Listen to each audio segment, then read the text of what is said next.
Okay, guys, we are live. So for those listening at home, welcome to the Dungeon Basics YouTube channel. My name is Kevin Madison, and I'll be your friendly editor-in-chief today, because today we're carrying on with our ongoing campaign playing Marvel Comics' excellent Marvel Multiverse Role-Playing Game. We are playing a series called Uncanny X Factor. The event that we are playing is the Apocalypse Agenda, and we currently find ourselves in Book 3 of that. That is the Book of Famine. With me today are the stars of our Uncanny X Factor campaign. I'll go the order I've got you guys on the screen here. Why don't you tell us who you are and who you're playing today? First up, we've got John. Hey everyone, I am John, and I'm playing everyone's favorite spicy Cajun criminal, Gambit. Very nice. Next up is Jaden.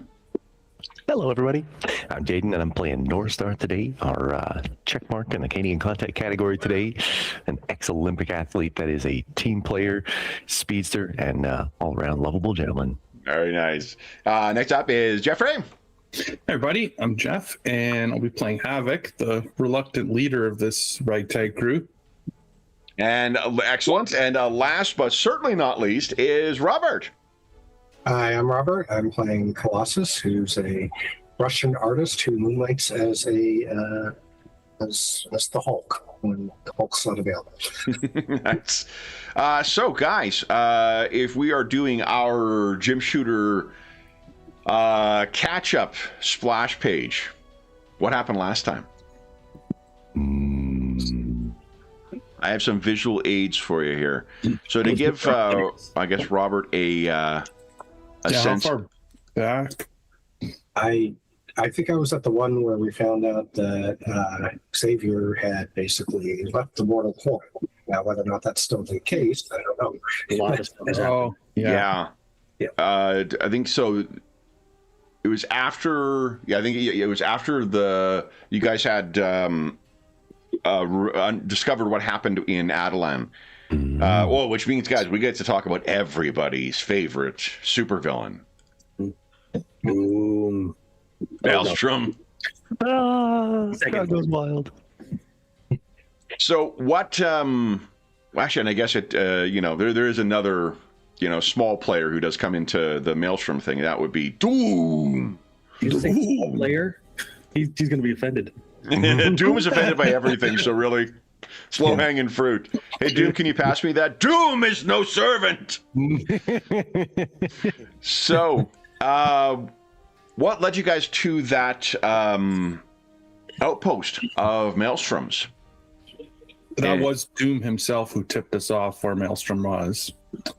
And we were there to try and learn about the disease, the genetic disease that has infected everyone. Yeah. And we fought endless clones of his minions. And after defeating them all, we tried to parlay with Maelstrom himself, but unfortunately he had gone mad and it was useless. So we fought Maelstrom the Mad, and that was awesome. He grows in size as he steals or sort of reflects our powers, absorbs them to become ginormous. That was quite a brawl. And then we stole the hard drive or whatever MacGuffin drive off his supercomputer there at his lair. Yeah. And there was one tidbit of information you learned from that too. You've yet to actually fully explore them, but do you remember what that was? That the mutants are immune to the disease, but they are carriers. Yeah. So we will infect other people or other humans. So one of our strategies was to maybe go back in time to try and stop Apocalypse before he enacted his plan. But the concern is we would still be carrying the disease with us, so we need to find some kind of a cure before we go back, or we will just be infecting everybody. Completely dashed Gambit's attempt to win the lottery in the past, so he's a little sad on that part. And then on our way back, we saw that I don't remember his name. So there, first the there is a Yeah, this guy, Nimrod. That's what I was trying to think of his name. yeah. We saw a version of Nimrod attacking the ship. There he is, the Red Hunter. And so we arrived back. We flew into the ship into a hole he had blasted. Oh yeah, first we were fighting space sentinels we're attacking the ship, and we made it back to the ship. We knocked them off and flew into the ship. I think the Red Hunter was fighting somebody in particular we were trying to go rescue. He was trying to kill Magneto, Yeah. which I believe he succeeded. Yeah. No, we haven't found out yet. Oh, Crossing. well, no, I mean, from what we saw during the fight, we could pretty much tell he was dead, I believe. Yeah. And so then we had this crazy drag out fight with the Red Hunter, who also had a power stealing ability, but much different, where he was actually using our powers against us. Yeah. And we also saw that, he was actually, the Red Skull had put his brain inside, put a copy of his brain inside.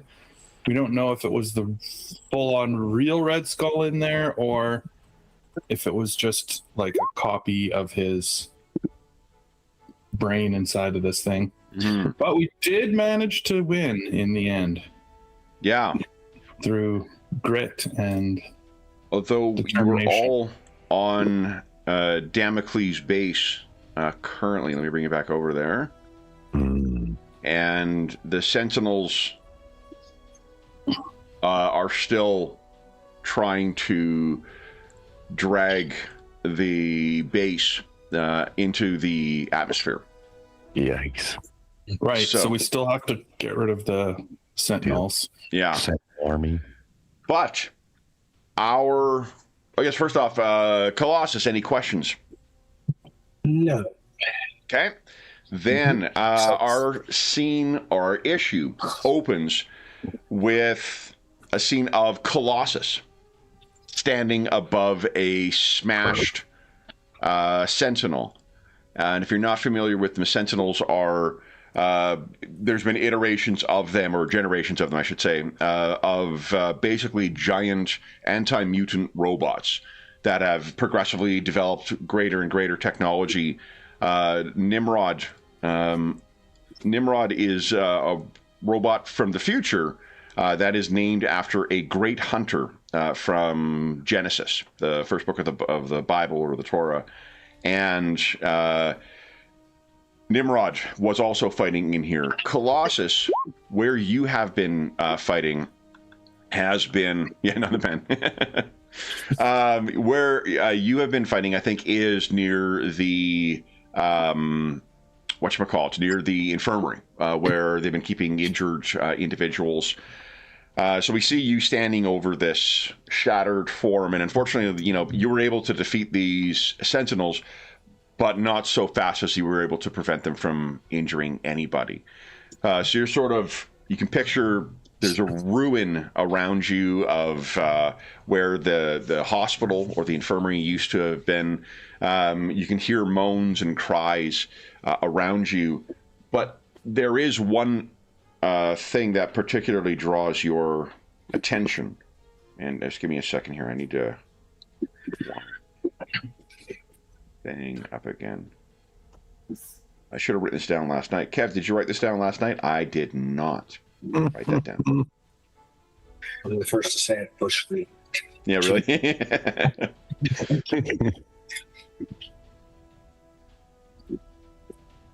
I mean, it's Bush League for thinking that you have to write anything down. Okay?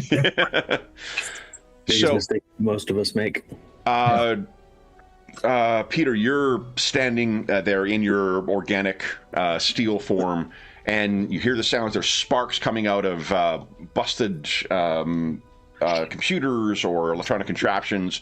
There's the moan of the ship as you can still feel it surging. The inertial dampeners are trying to control it to, where the engines are fighting against the hundreds of Sentinels that seem to be trying to drag the ship down.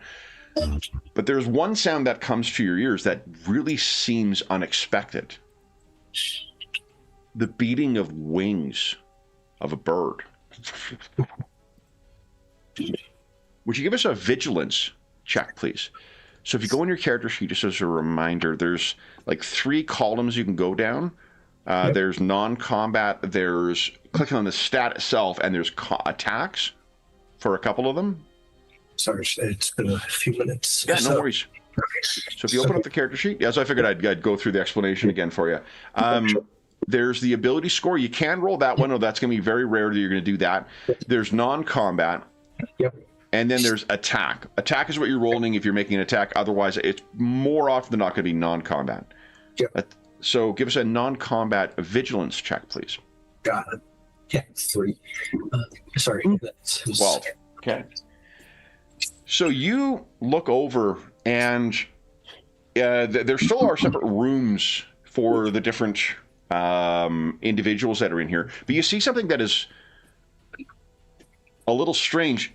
There is a raven of some kind that kind of flits down the corridor, and then it lands on the shoulder of a woman wearing a long shawl. Woman, you can tell just from the the silhouette in this, and maybe you can see half of her face exposed. Looks young, beautiful, and when the raven lands, she turns ever so slightly in your direction, and you can see that there is one good eye, but the other side of her face is completely exposed skull.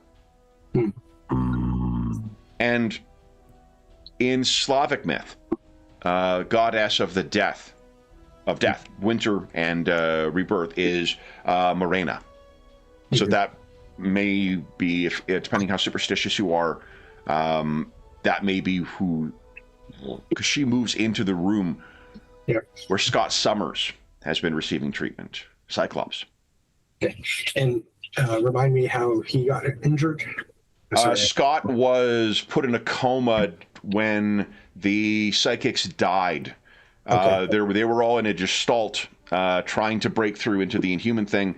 And then when the Eternals died as the composite form of the Unimind, the psychic reverberation killed all the psychics among the mutants except for Emma Frost, aka White Queen.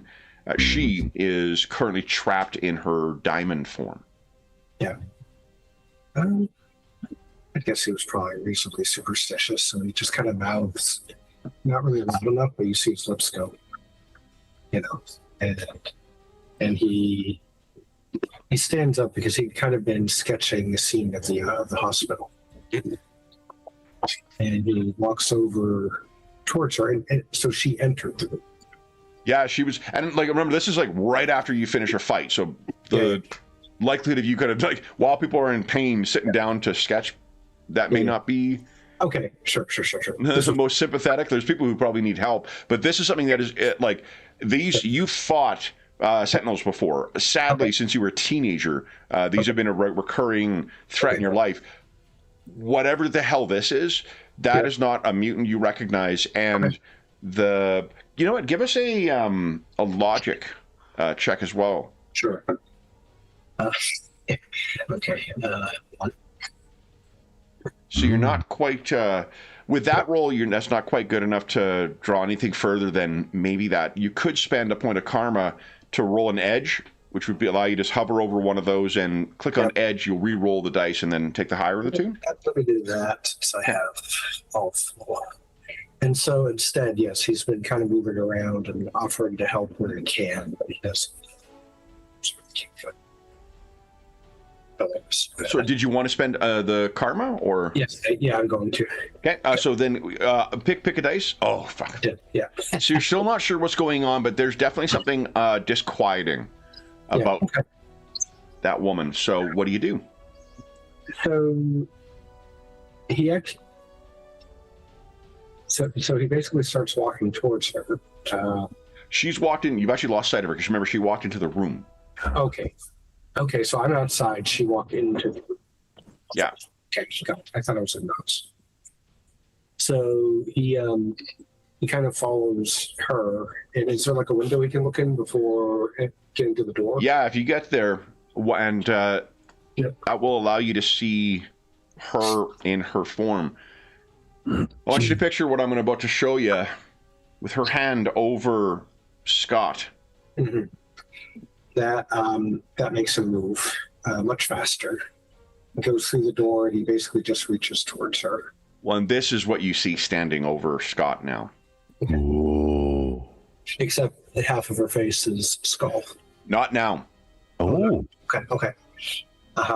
She's happy to show you who she truly is. The way you saw her is how Hela, the goddess of death among the Norse myths, that is how she is traditionally depicted. Beautiful young woman on one side and a skull on the other. Okay. This, however, is how she is more recognized by your kind. And does he know her? Like, know of her at least? Before Yes, because you have been to...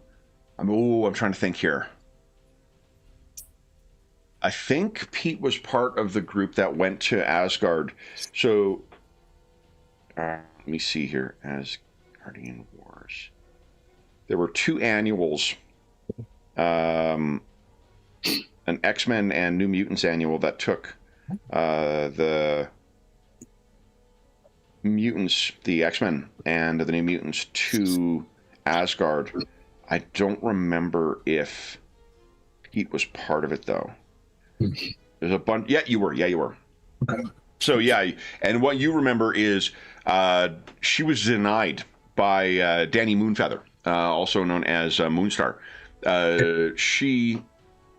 Moonstone? I can't remember what her code name is. But what Mirage might be her code name. In any event, Danny had become a Valkyrie, and Logan was dying of a Asgardian magical poison, and Hela tried claiming his soul. Danny shot her in the hand and denied him, and since then, the goddess of death has had a grudge against all of Xavier's students. I see. Okay. Well, he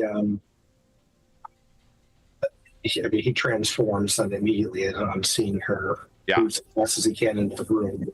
So you can picture there's like a big window looking in, and then there's like there's got to be a strut that sort of supports that. You see her standing over him, and then as soon as you walk, past the beam, it's as if there's no one there, as if it was an illusion cast on the thing. However, all the medical equipment that is monitoring Scott's vitals has all flatlined.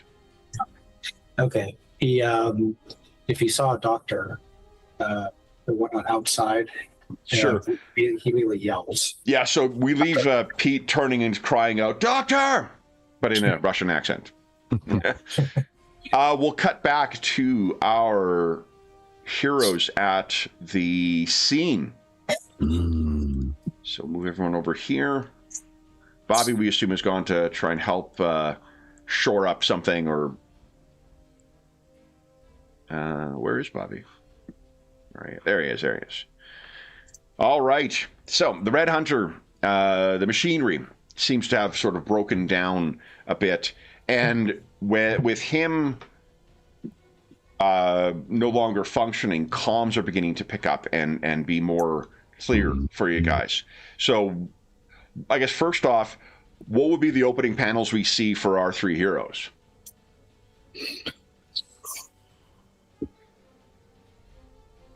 Eric Lencher's broken form is on the ground.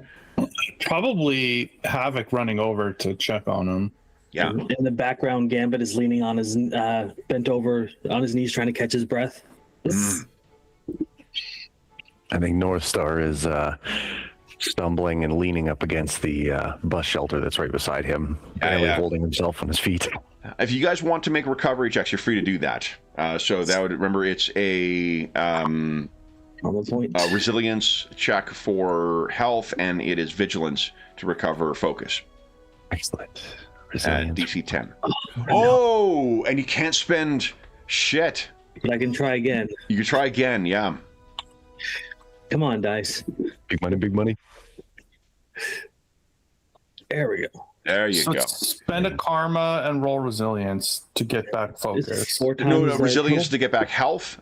Vigilance is to get back focus. Thank you. Oh, and it's 4 times our result. That's right. Yeah. Ooh, that's Right in the something. nose. So 40. So it's 40 health you get back. 40 for North Star.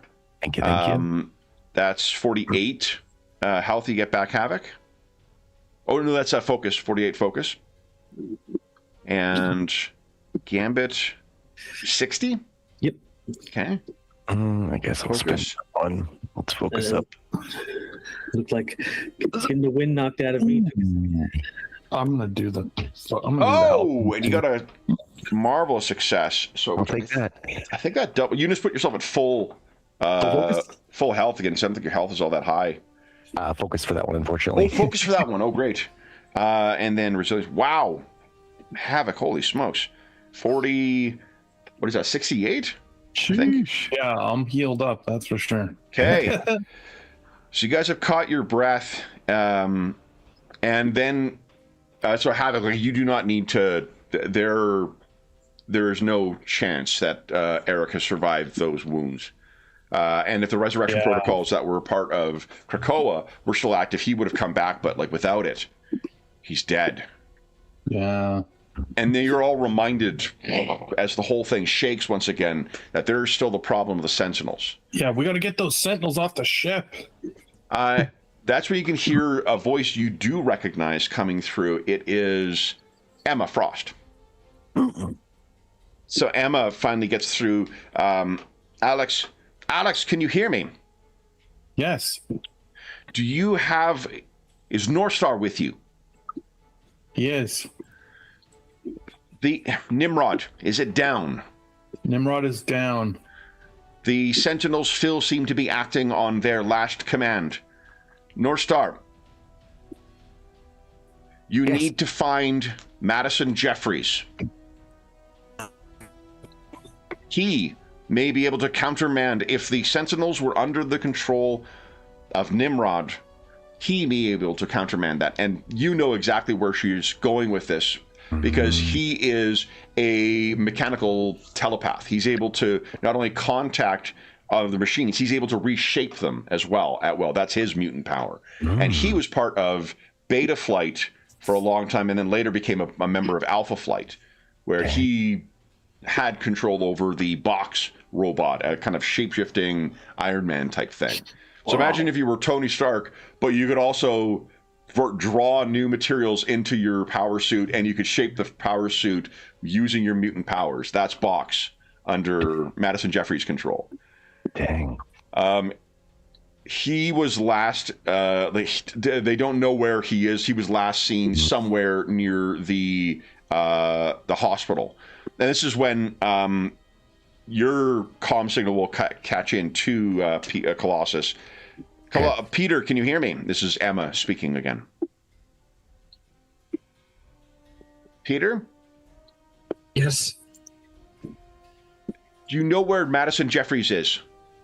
We need him. And so you guys know, this is what Madison looks like.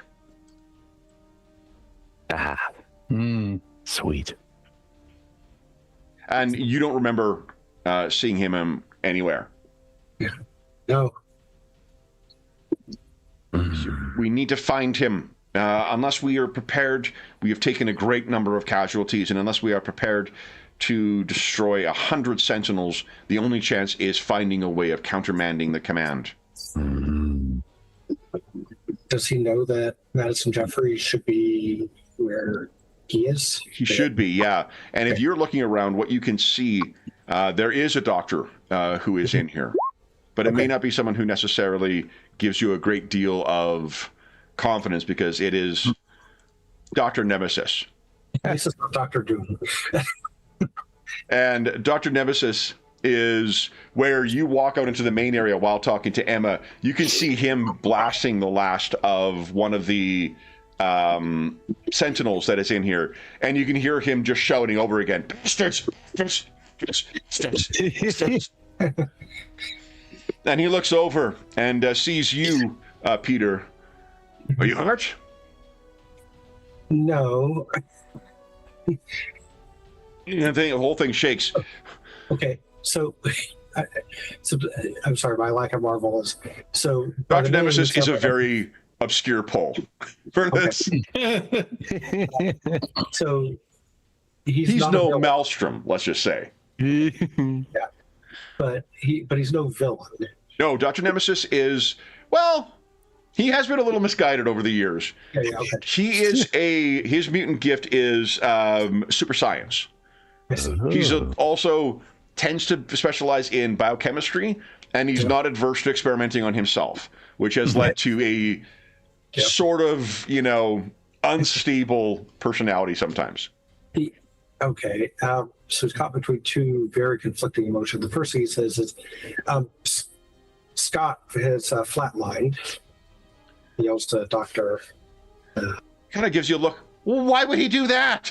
He holsters his guns and heads over. Okay. As they're going in, he says, I would love to stay with you, Doctor, but do you know where Madison is? Jeffries? Yes. Last I saw, he'd fused himself with the Sentinel and was going to smash more of them. Oh, Russian, go and smash more. I have science to do.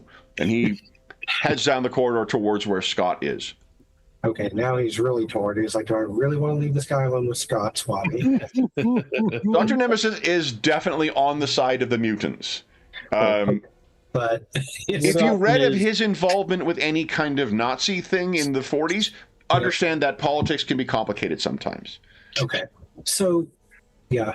Now he knows where the remaining, where the remaining Sentinels are, and therefore where Madison... You can probably hear it, even... Okay, so he basically rushes in that direction. You're in combat and connection with everything else, and you would know that North Star's superpower is super speed. Yes. Okay. He immediately informs North Star. Says Madison is in combat with the other Sentinels. If Emma needs him, we need to get to him fast, and we need to make him understand that he's needed elsewhere. And that he also passes along that apparently he fused with the Sentinel. Right. Do we know what to look for to make sure we don't attack the fuse Sentinel? All Dr. Nemesis said was that he fused with the Sentinel. Do we think Emma would have any sort of scanning capabilities and or understanding of the exterior of the ship to perhaps spot an abnormal looking Sentinel? There are Sentinels inside as well. So it could be, from what Colossus is saying, they're still fighting near, elsewhere in the in Damocles base, near where the medical base would have been, the infirmary. I think we just have to find the Sentinel that's attacking the other ones. Mm-hmm. That would probably be a good guess. Listen for the loud crash. Yes. Okay. Then if Colossus, you can go racing off in the direction of the noise you're hearing. Yep. And North Star, if you wish to as well, you're not going to need to make a roll. You're just gone.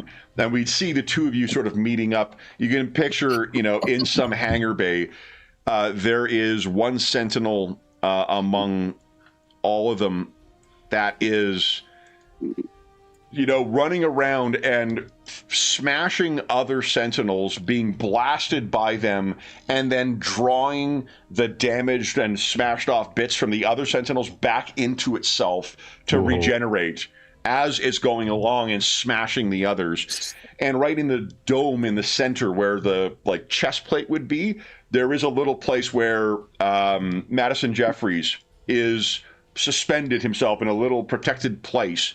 He's taken control over the entire Sentinel to keep taking out these other ones. And it's maybe when the last one falls that he then turns back to you and the whole thing shakes.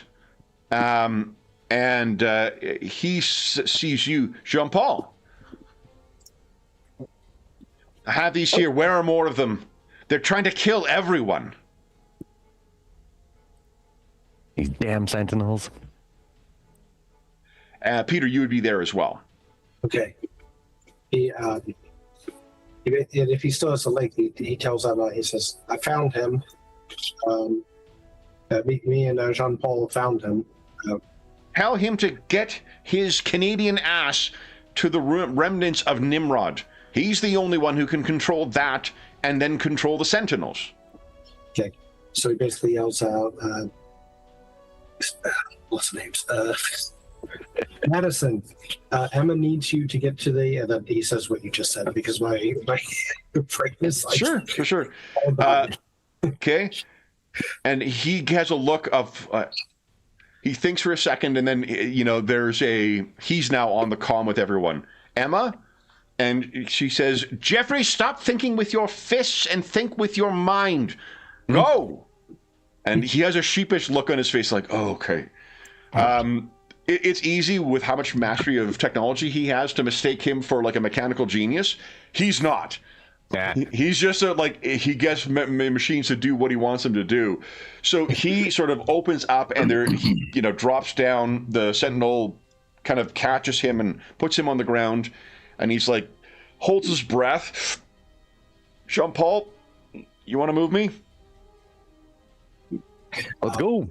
And he is suddenly gone, and whoop, he's suddenly back before. Yeah, if Colossus, you want to get out of your organic steel form, Yep. we can assume that Jean-Paul could go grab you and bring you back as well. Yeah, he does. You're just too heavy. Okay, so he is back. And let me grab your token here, Colossus. And this would be the first time you see the destruction that has been wrought by the Red Hunter and the Sentinels. When you arrive back, Madison Jeffries makes his way over to the busted... There he is. Boom.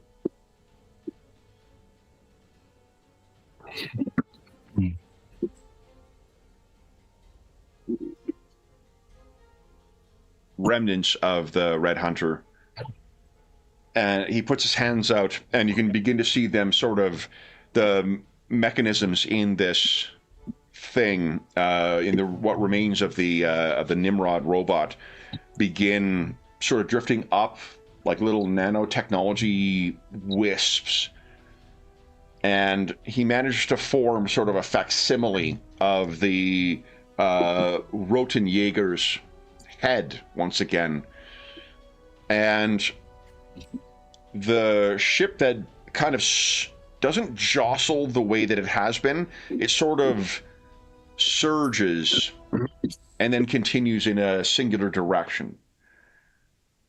And Jeffrey says, I have them. What do we want to do with them? And Havoc, you would be the only one who may remember one of the first things that Xavier did the first time that you all encountered the Sentinels. He tricked them into thinking that it was the sun that was causing all mutations on Earth. Oh, yeah. And sent them to go and defeat the sun. To go and destroy the sun, yes. And them to destroy the sun. It worked once before. Could work again.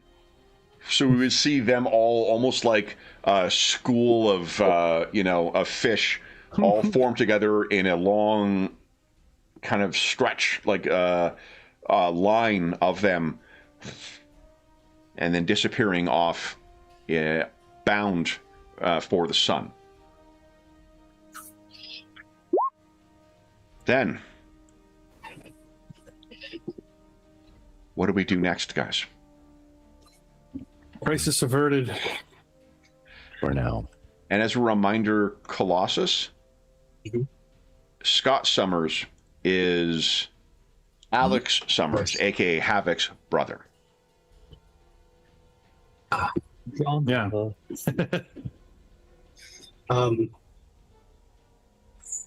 That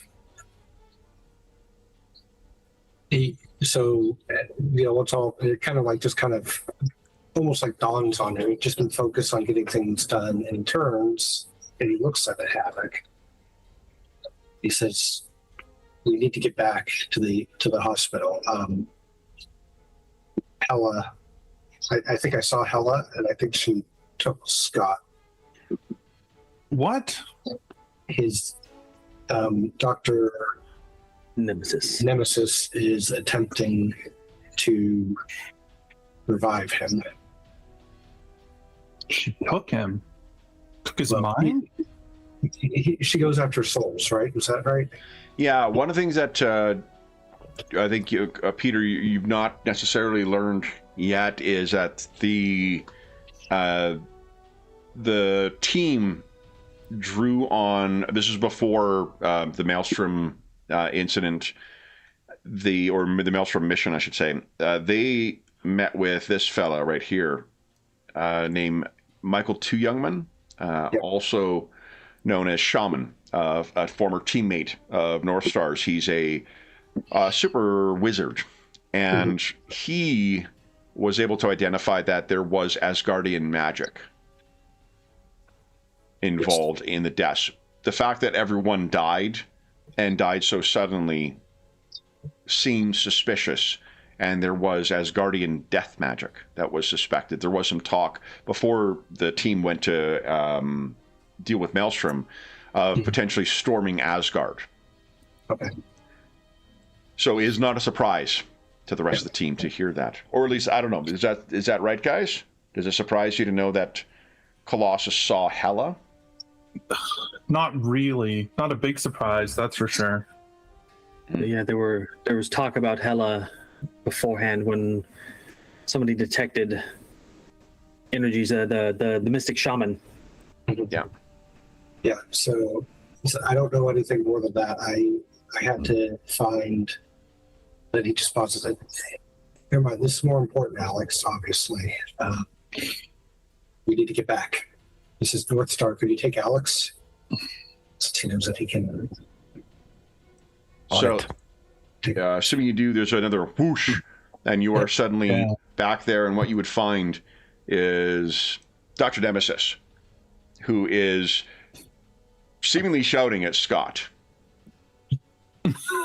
No. Death is not an option here, Summers. No one told you you could do this. With no dying today. And you arrive suddenly with a kind of a whoosh. He looks behind and sees you. The other Summers. I'm very cross with your brother. And at a glance, you can see that all the machines seem to have flatlined. Everything you know, Scott, as far as these machines are concerned, is dead. Yes. Hela came and took him? Hela? Hela who?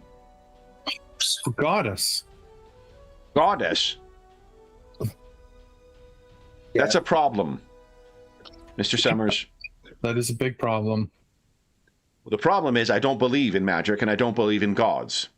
Well, that's fair, but the truth is she was here, and now he is gone. And as guardian.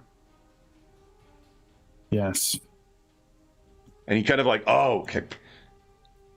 An alien entity disguising itself as a human mythological creature.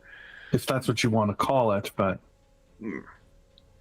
Then, well, he looks over Scott. Then yes, your brother is dead. Great. Another one lost. This war just No. continues to take its toll. And he walks towards you. No. Not dead. Not lost. Taken. Well, where would Hela have taken him? But presumably to whatever extra-dimensional realm that she inhabits. Well then, I guess it's to Asgard. He looks back. We'll want to keep this, then. And he goes over and begins doing things to Scott's body to preserve it. Oh, yeah. Of course, please. Preserve the body. There's probably a series of whooshes, and then you can hear the familiar, the rest of you guys, I think Gambit in particular and Colossus would recognize this. There's a familiar sound of like, it's almost like something is loping or jumping down, because you can hear bare feet, and that is when Hank Hank McCoy, aka Beast, comes kind of bounding down the hallway, and oh my stars and garters! Is it Scott? Has he been taken too? Yes. It was Hella. And Eric. Alex, where's Eric?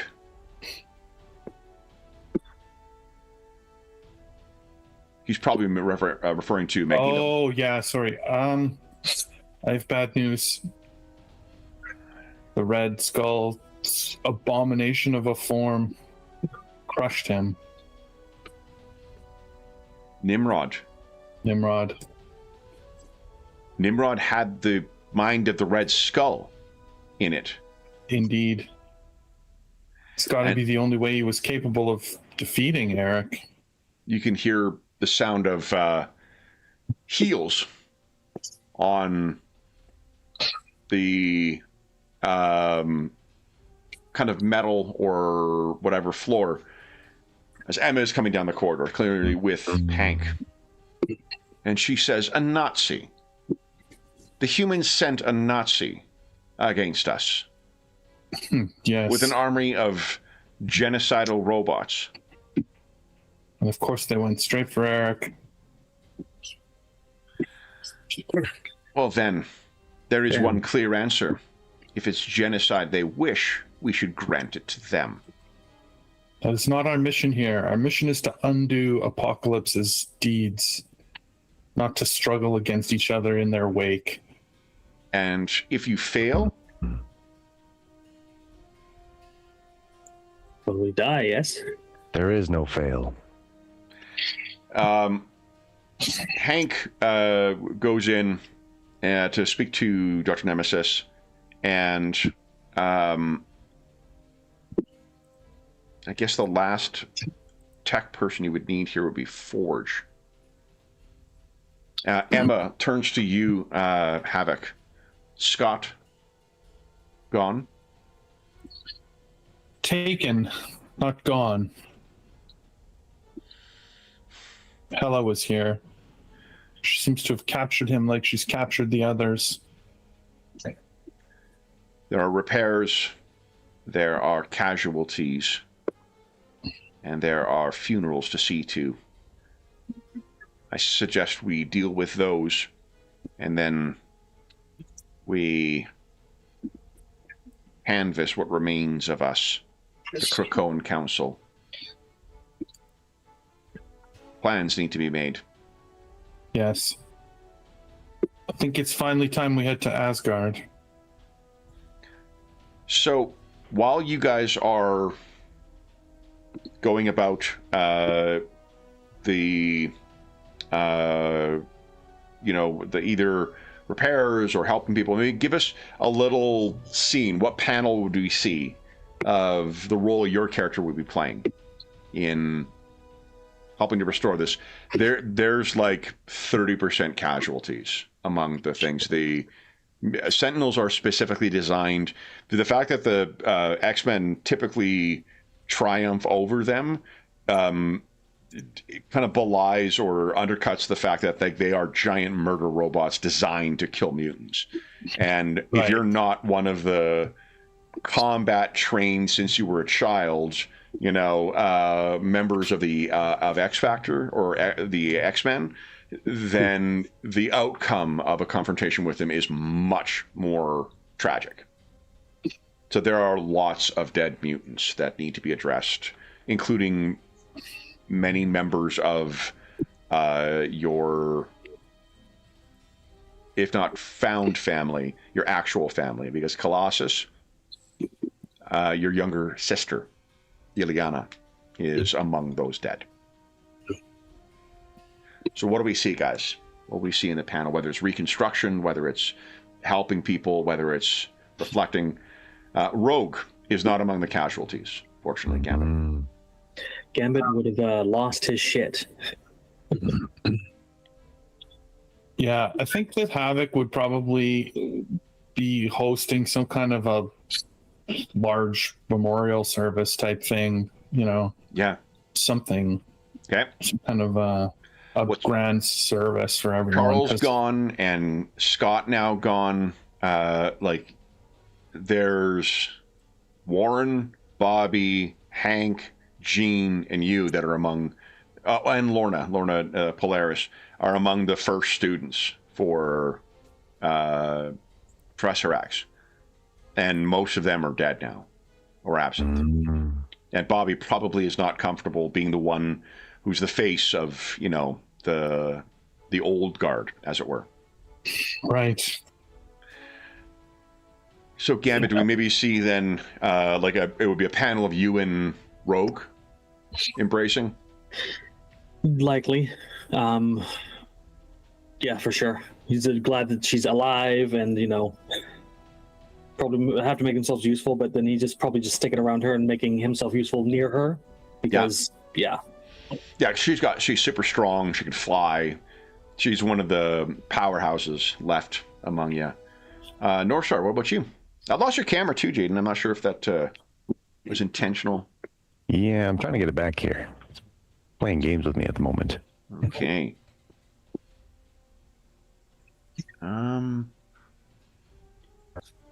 So when you click on it, you do typically have to turn it on sometimes? I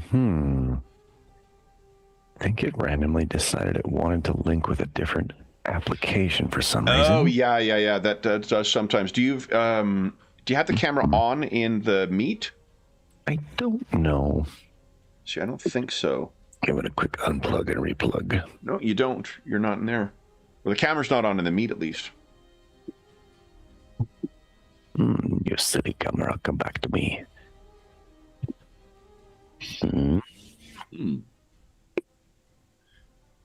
You might try refreshing your browser if that doesn't work.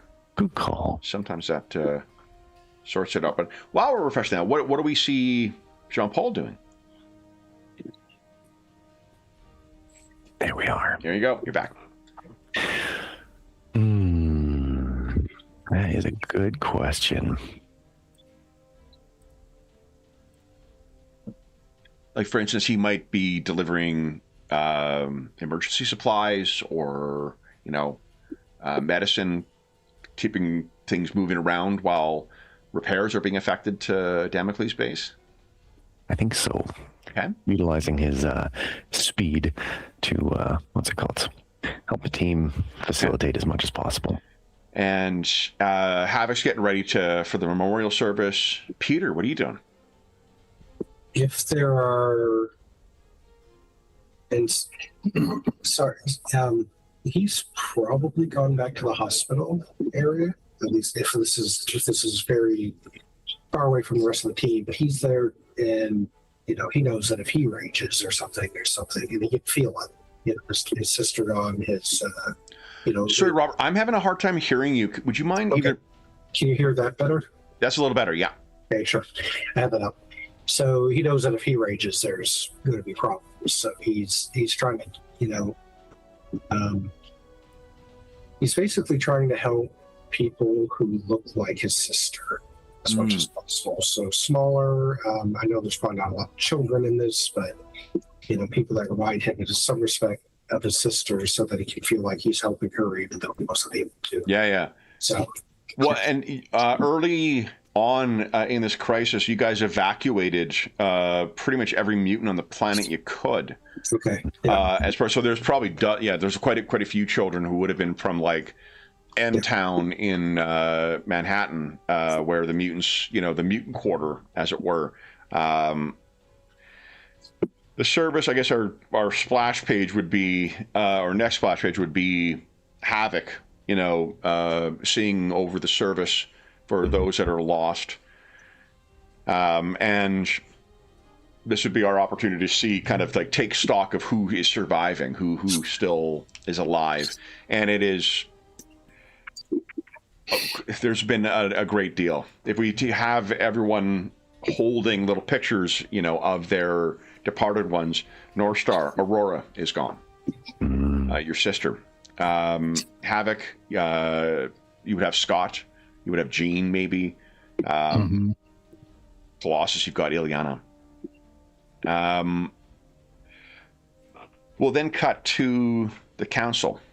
So after the service, it would be Madison Jeffries probably isn't there, but Emma, Hank, and Forge would be there. Dr. Nemesis definitely has his value. Deciding the fate of mutant kind, probably not what you want him there for yet. So, who's the first one to speak? I think everyone has likely the... Rogue might be there as well. Let me give a token for her. Who's the first to speak, though?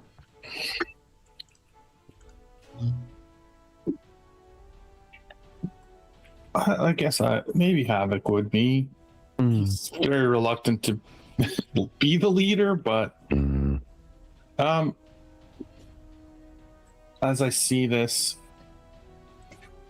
we have 4 things we need to take care of. We need to learn how this ship works so that we may take it back in time and stop Apocalypse before he can enact this evil plan. Forge. But in order to head... Yeah? Well, we'll put his hand up and say... 1 second. On that, Alex, when S.H.I.E.L.D. agreed that we could make use of Kang's ship, it was only after all the time travel apparatus had been removed by Reed Richards and secured in the Baxter building, which was lost when they were. I see. There is, as we've seen, bare defensive weaponry on board this, and in theory, if we had the key apparatus to make this function, it could be used once again, but there are few on the planet who have the necessary scientific expertise in order to effect time travel. Most are now dead, other than the first instance of modern time travel in the modern era was by Victor Von Doom. So you're saying we must once again beg of Doom's help. And this is Hank that says this. And while Victor Von Doom has a deserved high opinion of his own capabilities, the technology behind this ship is the product of time travel from geniuses who have also the benefit of standing on the shoulders of thousands and thousands of years of further development and refinement of that technology. Kang was a conqueror in more than simple name. He also acquired technology from other times and places and incorporated it into his technology. Doom's time travel technology may seem as rubbing 2 sticks together compared to the advancement. Well, if we cannot take the entire ship, maybe we can at least send a small number of us. Emma would speak now. Do you have a way of contacting Doom? He seems to have taken a liking to you, Alex. I don't know, do I? He didn't leave a calling card or anything. Doom goes where he wills. Yeah, maybe we could reach out to him in some way. But before we do that, we must first find some way to remove this disease from our blood. Or if we just go back and take this disease with us, it will all be for naught. We will just accelerate Apocalypse's plans. Hank leans forward again. On that point, I have been working with Dr. Nemesis as well as Forge to try and understand the particulars of this. Forge would interject. He's a mechanical genius, not a biologist or chemist or biochemist or physician. He would say, it appears that there is it's obviously a manufactured virus, but we are hoping that by identifying the process by which it was fabricated, we identify the struts holding it together, that we may then discover how best to disassemble it. Hank says the materials you delivered from Maelstrom, they will be of great value, but will take time to decode and to understand. We have put Douglas Ramsey, aka Cypher, to the task. He is working on our team. You guys would know Cypher's mutant ability is that he can read and understand anything. He is the one mutant ability he has is he can understand he can understand anything. There's no code he cannot break. There's no language he cannot comprehend. During the era of Krakoa, he's the only one who can communicate with the mutant island. Interesting. So it will take time. And you hear a smash, and everyone's eyes would turn to Rogue. And she says, they killed him. They killed Eric. They did. The humans, as they always do, turned to the Sentinels again. And Emma once again says, and they turned the keys to those over to the hands of a Nazi. Fear is the most powerful agent that acts upon this world. Do you blame them? Well, we've got mutants on the bad side too. They'd have done the same thing. Emma says, yes, Charles would always take the position of opposing such mutants, though. Where were the good angels among mankind when they turned those mutants over? Ileana is dead. Aurora. What's her name? Shoot. I can't remember your sister's name. Jean-Paul Beaubier and let's see here. Jean-Marie. How could I forget that? Excellent. Jean-Marie would be alive. They are to blame. And Rogue says they killed him. They killed Eric. He was right to turn against them. Yes, and attacking them now will not bring Eric back, but enacting our plan could. Emma turns to you. And what is our plan, Alex?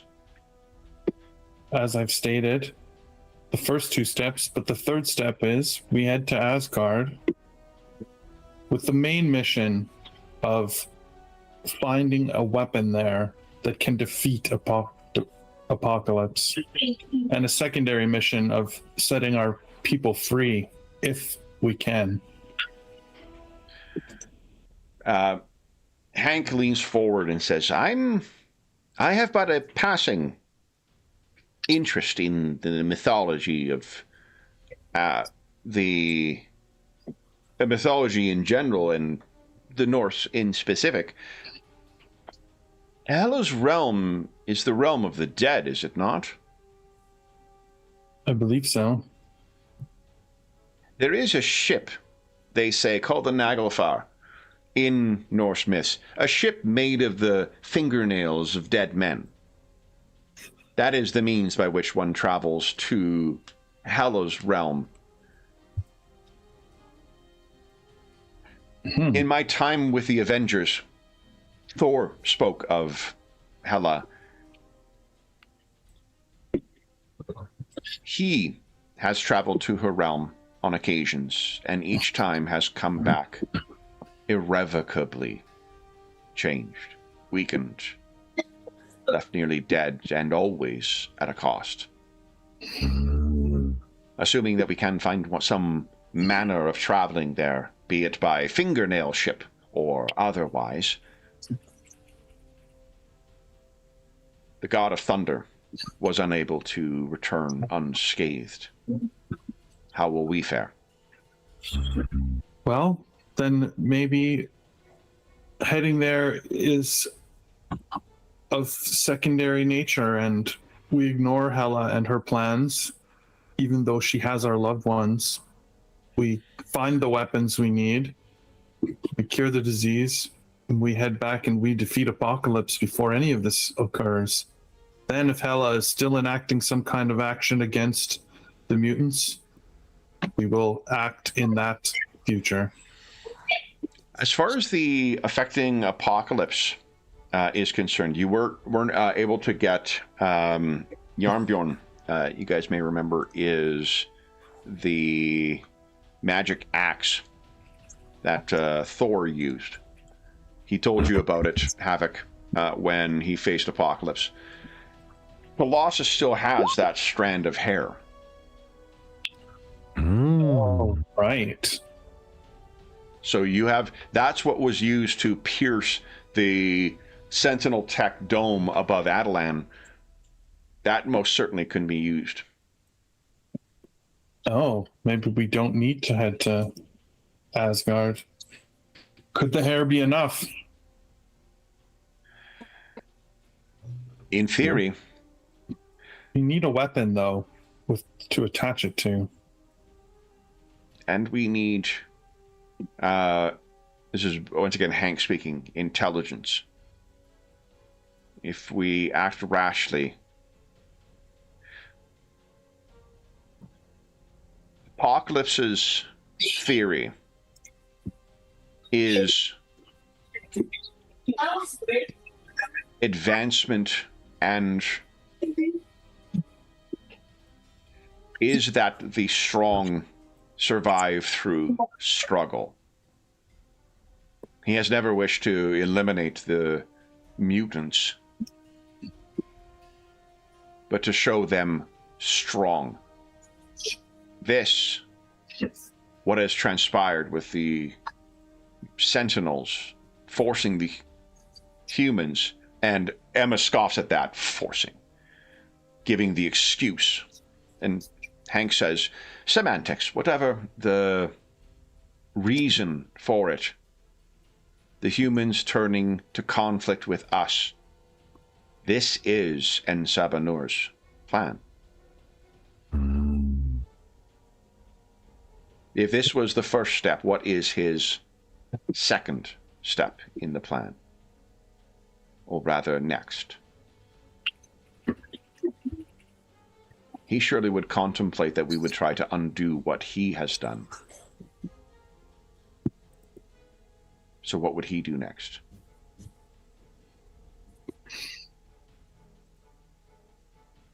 I'm not sure. I mean, I'm assuming that he has set in place all of these issues for us of going back, of the disease carrying with us to stop us from doing this very plan. Forge says, with Reed Richards eliminated, the only remaining authority on such technology is Victor Von Doom. Maybe Apocalypse is banking on Doom not working with us. Forge goes over and his, kind of fingers fly across a keyboard, and then there's a thing that shows up in the center of the table. And there is a smoldering hole in what looks like a Bavarian village. So if you think of like Oktoberfest, type thing, that is what you're seeing. And you would see the little subtitle under there. Latveria, Doomstad. And Hank says, that is the capital of Latveria. Latveria is the nation that Doom is from and which he leads. Hank says, if I recall correctly, Castle Doom should be where that crater is standing.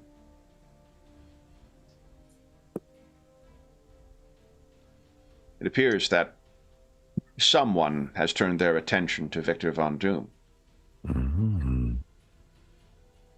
Uh-oh. Well, he must be searching for allies then at this point.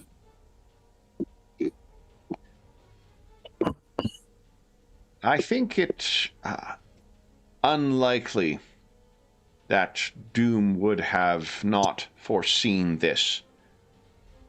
He brought you the information about Maelstrom, did he not? He did. Then, if there is any to equal the scheming of Van Sabanor, it would be Victor Von Doom. Where he would run if his homeland was no longer safe. An academic concern at this point. Alex, I think our best use of technological and scientific expertise at present is, as you say, to uncover a cure. Everything else seems contingent on that. Of course. He turns and nods to Forge. We shall proceed along those lines then. And the rest of you guys. Emma says, what would you have the rest of us do then, Alex? Wait for the humans to make their next attack. Find a way to contact Doom? Repair the ship? A human, again, begging him for help. Demanding his help. Offering assistance? Question mark?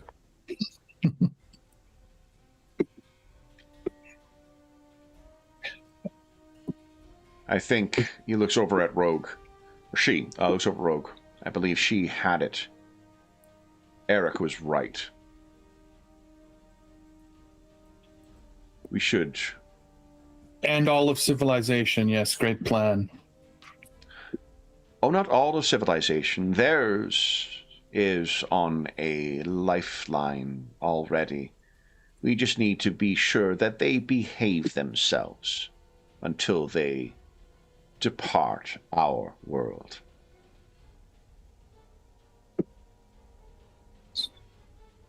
Gimby kind of like looks over at Emma. Is like, have you forgotten like everything Charles stood for in the last 3 months? And she looks at you.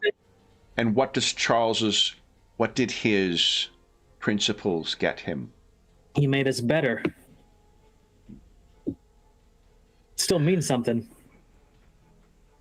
I see no further need for me here. If you require me further, Alex, you know where you can find me. She'll very dramatically leave the meeting.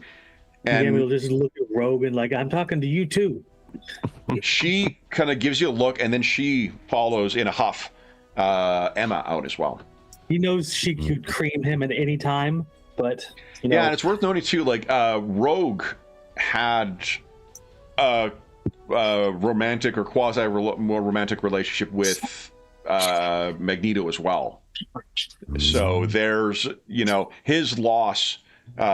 Emma did not have that kind of connection with Magneto. Rogue most certainly did. So it's almost kind of like losing an ex-boyfriend, as it were. We'll get him put a ring on it, so it's more important. Yeah, and like if push came to shove, it would be she would be choosing Remy over Eric, but it doesn't change the fact that we all have our past. Yeah. Emotions are tense. As if nothing else, we have Chris Claremont to thank for the very soapy relationships between the the members of the X-Men. What do you expect? It's a like high stress environment, battle stuff. So Yeah. stuff happens. Well, it's also technically a bunch of teenagers who lived together beforehand too. So, Yeah, basically. Peter, how are you feeling about all this?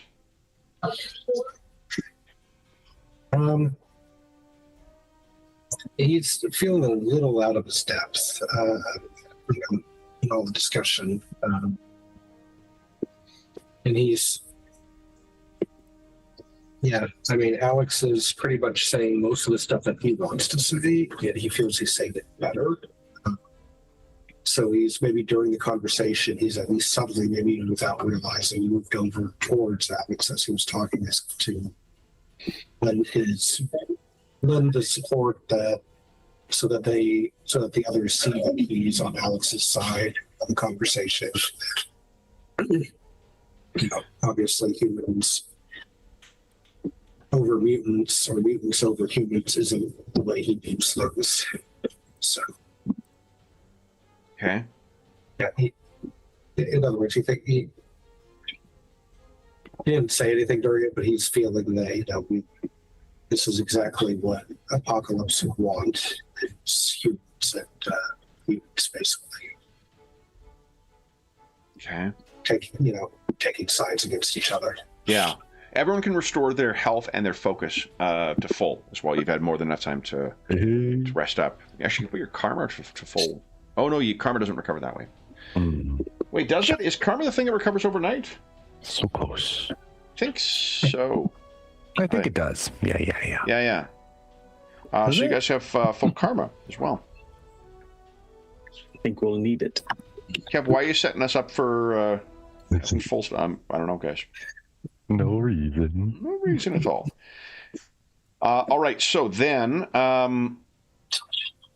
Forge and Beast have work to do with Dr. Nemesis and Madison Jeffries, so they're going to get off to work in that. But in the interim, we're going to be not fast forwarding, but we're going to be kind of covering in a narrative perspective a couple months worth of activities at this point. Okay, there you go. Why does North Star under me? I'm suddenly playing North Star now. Here is one of the developments I will tell you is happening, is that you are finding that there are more and more members of the community on Damocles base and back on Krakoa that are wearing shirts like this. Forgive me, it's going to reverse it, but Magneto was right, is what the thing says. What are you guys doing in the end? I'm going to tell you some developments that happen. What are the broad strokes, things that you guys would like the team to focus on during this period? This is while research is undergoing for deciphering, understanding, and trying to come up with a plan with the Maelstrom database. I think North Star might be zipping around, trying to tether that line of team spirit and completely and utterly annoying. Just trying to, boost spirits and be as helpful and as useful as possible while... One thing to remind, too, you have a former teammate who was able to provide some insight on magical information before. That was Michael II Youngman, Shaman of Alpha Flight. You can certainly call on that once again, or try to. The rest of you guys? I think Gambit's going to have his hands full trying to keep the peace between, everyone. Trying to keep, he was a career criminal before Charles came across him and recruited him in, and he knows how far that rabbit hole goes down. And no, we don't need to do that. Apocalypse is going to win. There is one thing that might sit in the back of your mind, from just to build on something you've mentioned before, John. Havoc talked about stealing a weapon. Yes. Odin's vault is said to contain treasures from not only across the 9 worlds, but across the galaxies as well. Maybe I could, on the side, start putting together possibility to get into Asgard, to get to the vault. If that still is the plan, that you want to get some weapon, to be certain you have that in addition to the strand of hair or strands of hair that you have, then if anyone is suited to breaking into, God's bank vault, Gambit's probably, among the top picks for that. Maybe he'll try and divert Rogue's attention towards that, because we could use some muscle power to get in there. Give us a vigilance check, please, Gambit. You're gonna have 1 edge for sure, just because of your relationship with Rogue. So let me see. Do you have any other edges that you think might come into play? If there are connections with criminals, maybe that'll help too. Mm-hmm. This is something unrelated to the break-in, so that's not that. I think that would definitely come into play for planning for that. Mm-hmm. But Got my beguiling thing. yeah, I buy beguiling. So 2 edges on this check, please. Okay, combat. Let's fish for. Okay, so that's 15. Beautiful. Look at that. Pretty face, pretty words, pretty result. So what you would know is that over this time, I think, and what the fantastic success will, I'll let you take a step to try and do something further. So what you learn at a baseline, Rogue and Emma during this time are planning something. Whatever it is that they're doing, the plan to just wait and research and wait and see what the humans do, or break in or whatnot, they seem to be trying to put something together. And I'll tell you a little bit of history about Emma, if you don't know. Emma, when she was White Queen as part of the Hellfire Club, Emma had a counterpart team of young mutants that were or kind of set up against the New Mutants. They were called the Hellions. The Hellions that name has been reused for another super team later on, but whatever they're planning, it seems like they're trying to put together a team of Hellions once again. What do you think your fantastic success would be then? What would you want? Like, you could bug them, you could follow them, you could... I want to convince them to get me in on it, because as far as ingratiate myself and at least to put my thumb on the scales to make sure they don't go too crazy. Maybe serve as the ex-criminal knows how things are going and steer them in the right direction. Yeah. Okay. So if Rogue's doing something and I can't stop her, I'm gonna help her. Okay. Somehow. Yeah, love it. So then, that's what that'll be. So whether it's your beguiling or your relationship with her, you lean on that aspect with it, and she's going to include you in the plan. So we'll get to that later. That's great. North Star. What, if anything? So you're going to try and keep everyone's spirits up, and you potentially could contact Alpha Flight. Peter and Alex, what are you guys doing during this time? Alex, you're the one who's effectively in charge of the team, and it's the last remaining thing. Does Gambit share his intel about the Hellions with Havoc? He's stretching his loyalties there, Kev. Yeah. You don't need to right now. If you're like, well, you're waiting to learn more about what's happening before going back to him, that's totally fine. But if you feel I don't know, I'll leave it to you, John. What do you? I think that Gambit will tell Havoc just enough to keep him in the know about something going on. So let's play out that scene then. Havoc, where are you spending your time nowadays? do you think? He's probably, I don't know, whatever kind of a study or a library or whatever. He is trying to research what weapon he thinks they should be going after that has any chance of killing Apocalypse. So he's studying anything that's known about Asgardian weapons, or maybe even something that's on Earth somewhere, hidden in a museum, or like he sort of reverted to that sort of research and investigative side of himself that he had been hiding in, and I think he sort of retreated to that sort of aspect of his life. He's probably not wearing his suit. He's probably just in like civilian clothes and your X Factor bomber jacket too. Exactly. Yeah. So okay. So the what's his specialty or his training? I think he's like a geophysicist or something. Okay, right. Yeah.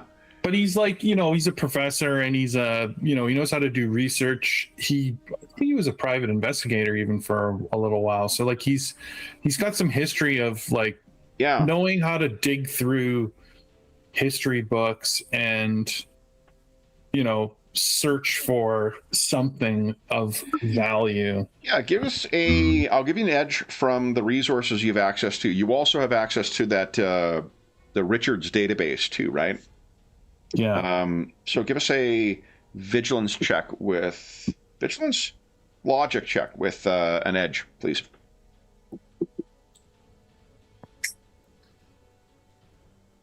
Wait, whoops, did I do anything? No. There we go. Oh, wow. All right.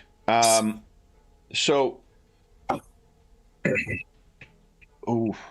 we'll talk about this, then we'll take our mid-session break. I'm mindful of the time here, but so here's what you uncover, and it's you're thinking about what weapon to be used against, and like one of the reasons why Apocalypse. This is a reminder. Where's our buddy here?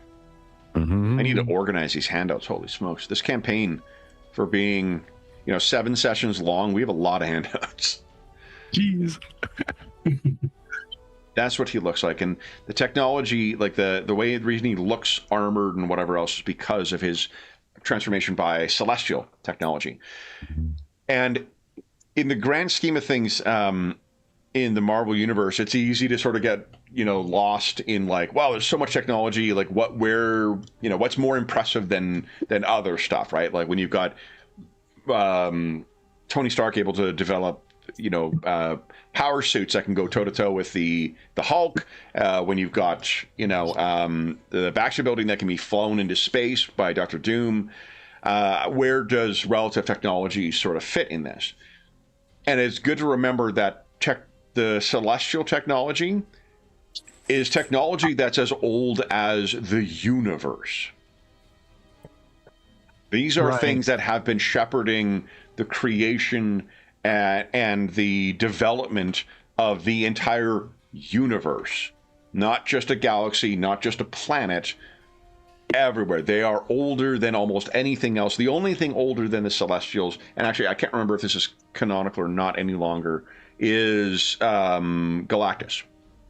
Galactus is the sole survivor from the last universe. He was just the sole survivor of the Big Crunch and the Big Bang from the previous universe. Other than that, the Celestials are the oldest, are among. I say that because the challenge you've had with everything else is, with respect to Apocalypse, is that he has singular access to that one source of technology, a ship left behind by the Celestials. So when he has access to that, that is a more advanced form of technology than anything that the Kree used to create the Inhumans, that the Eternals or the Deviants developed over the course of their time, or that any of the other species or substrains of humanity have developed in the intervening years. And it's actually a picture. Maybe you've got a picture, because Havoc, you were the leader of the second iteration of X Factor as well.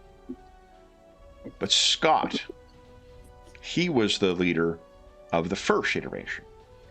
And one of the things, you may have a picture of him standing there. There is a picture of do I have a handout for it? I don't think I do. There's a picture that you have of them, and they're all standing. It's by them, I mean the original team of X Factor. That would be Hank, Bobby, Warren, Scott, and Gene, shortly after Gene had returned from seemingly the dead. They're standing on the deck of something they called Ship. One of the early developments when they were first facing Apocalypse is they found that his ship, the celestial technology that he's used over all this time, it's sentient. It called itself Ship. And it was enslaved by Apocalypse. And once the original members of X Factor realized that, they rallied Ship, they freed Ship, and Ship became an ally against Apocalypse. They even faced Celestials on other planets using the power of Ship. Ship, in a unfortunate turn of events and as part of the Apocalypse's plan to get vengeance against the original members of X Factor, Ship was destroyed, seemingly. The ship died. That's also the time that Apocalypse infected Scott's son with the techno-organic virus. That's why Cable has a metal arm and is infected with the techno-organic virus, is part of that specific act of vengeance by Apocalypse on the original members of X Factor. Okay. But it seems if Apocalypse has used this again, used the celestial technology to develop the new version of the Apocalypse virus based on Terrigen technology, maybe he didn't destroy Ship. Maybe Ship is still out there. And if so, Ship is technology built by the Celestials. That is fighting fire with fire, if you're able to find it and you're able to access it. The other thing to think of is that there was a time when Ship was both free and friendly. Bobby would know that for certain. He lived with Ship when he was part of X Factor, the original team. And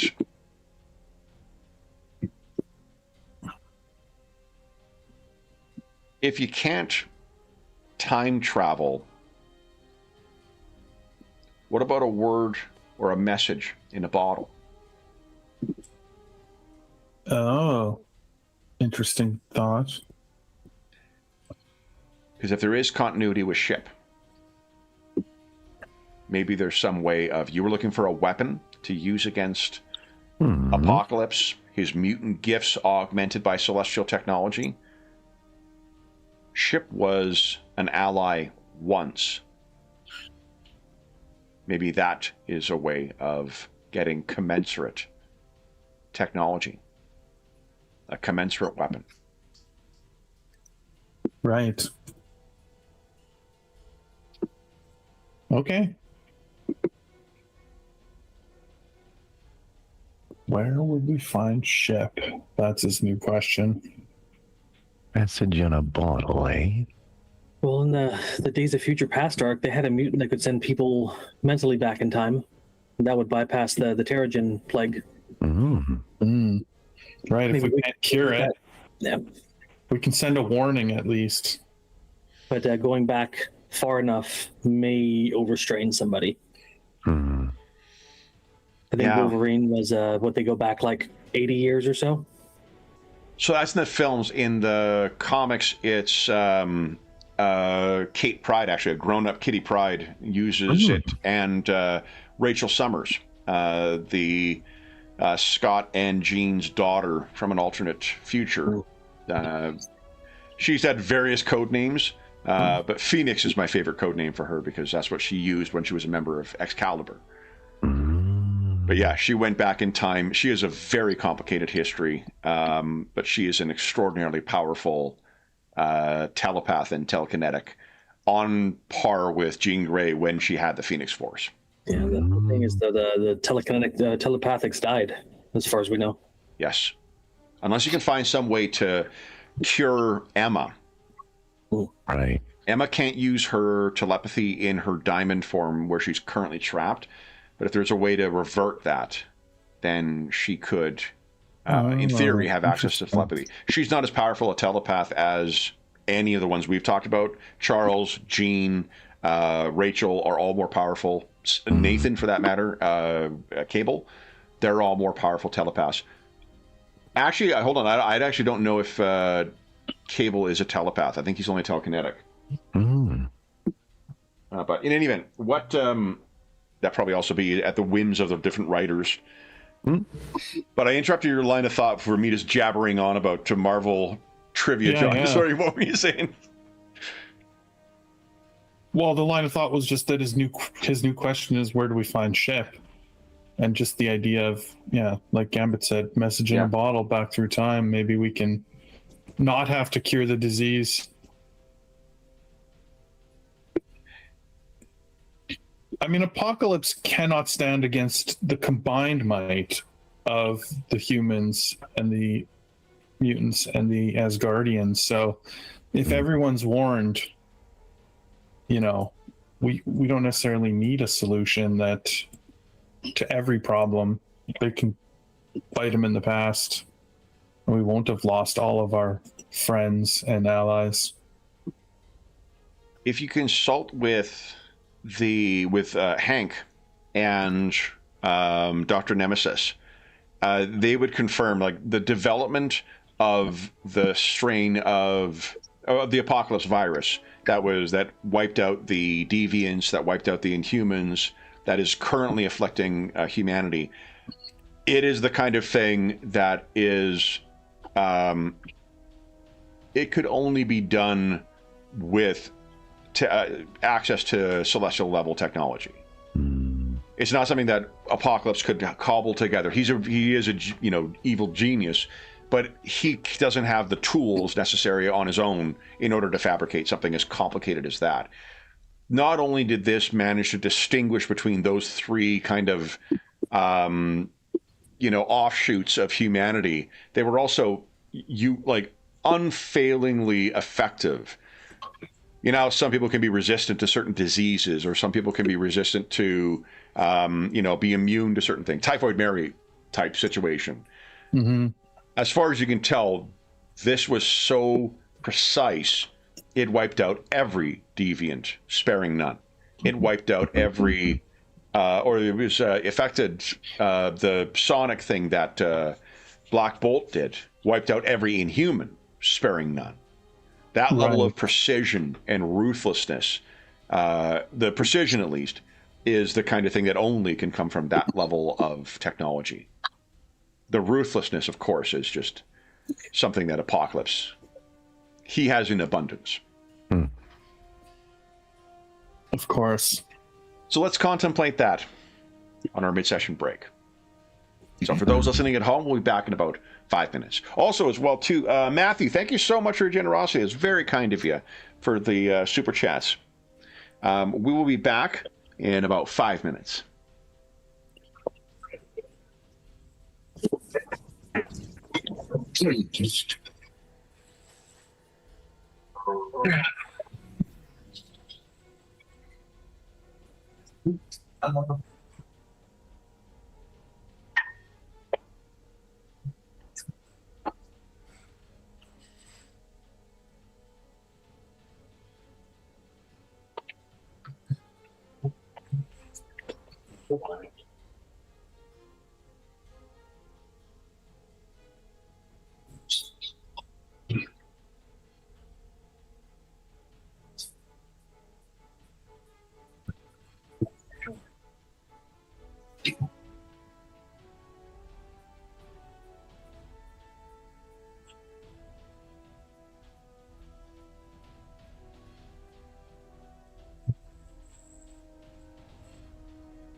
Beautiful. Sandy.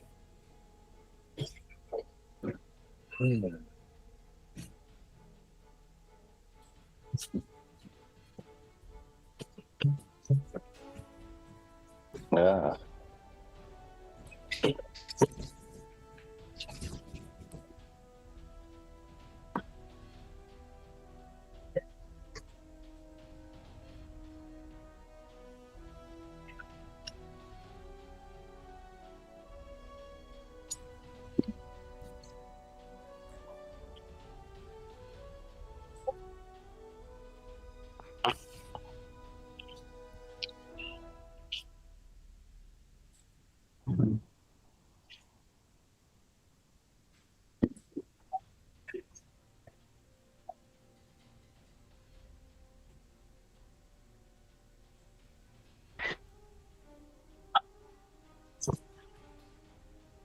Sorry, is that one? It's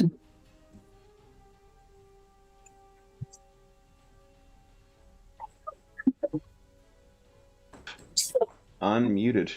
Hey, Bish, thanks so much again.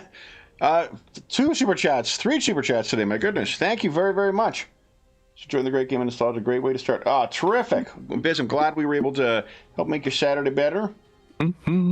All right. I was just thinking this is just like Saturday morning cartoons when I was a kid. Yeah, that's part of what Jeff had suggested. For when we were talking about what to play, that's one of the ways that he suggested this would be a good fit for our Saturday mornings. So you were not alone in that. All right. All right. So we've got. So wait for Robert to get back. Some big decisions for you guys. My oh my. All right. We got to make sure Rogue stays out of trouble. I'm so glad we got Dr. Nemesis in the game too. He's another one of those like just niche characters that I fucking love. Mm-hmm. Totally right. Yeah. I can't remember what they call. I think they might have been called the Exterminators, but there was a. He's part of a team of like. At one point he was part of a team of like mutant super scientists. Mm-hmm. So it was like him and Madison Jeffries and what's I'm trying to think. Danger, I think it was called. Is there for a time the Danger Room had their own like, body and personality and stuff. Mm-hmm. And I can't remember who else was on the team, but it was fucking cool. Kavita Rao, I think, was part of that. Who's the she developed a quote unquote cure at one point for the X gene. That was great series. We're not a disease to be cured. Mm-hmm. Exactly. That was the sort of setup for it. But all right, so everyone's back. So Havoc, you uncovered that information about Ship, or at least the thought of Ship. There isn't really other celestial technology left behind here. There is the Dreaming Celestial that is on the planet, but that's like an actual celestial thing, and he is inert, or it is inert. Finding Ship is going to be no small difficulty.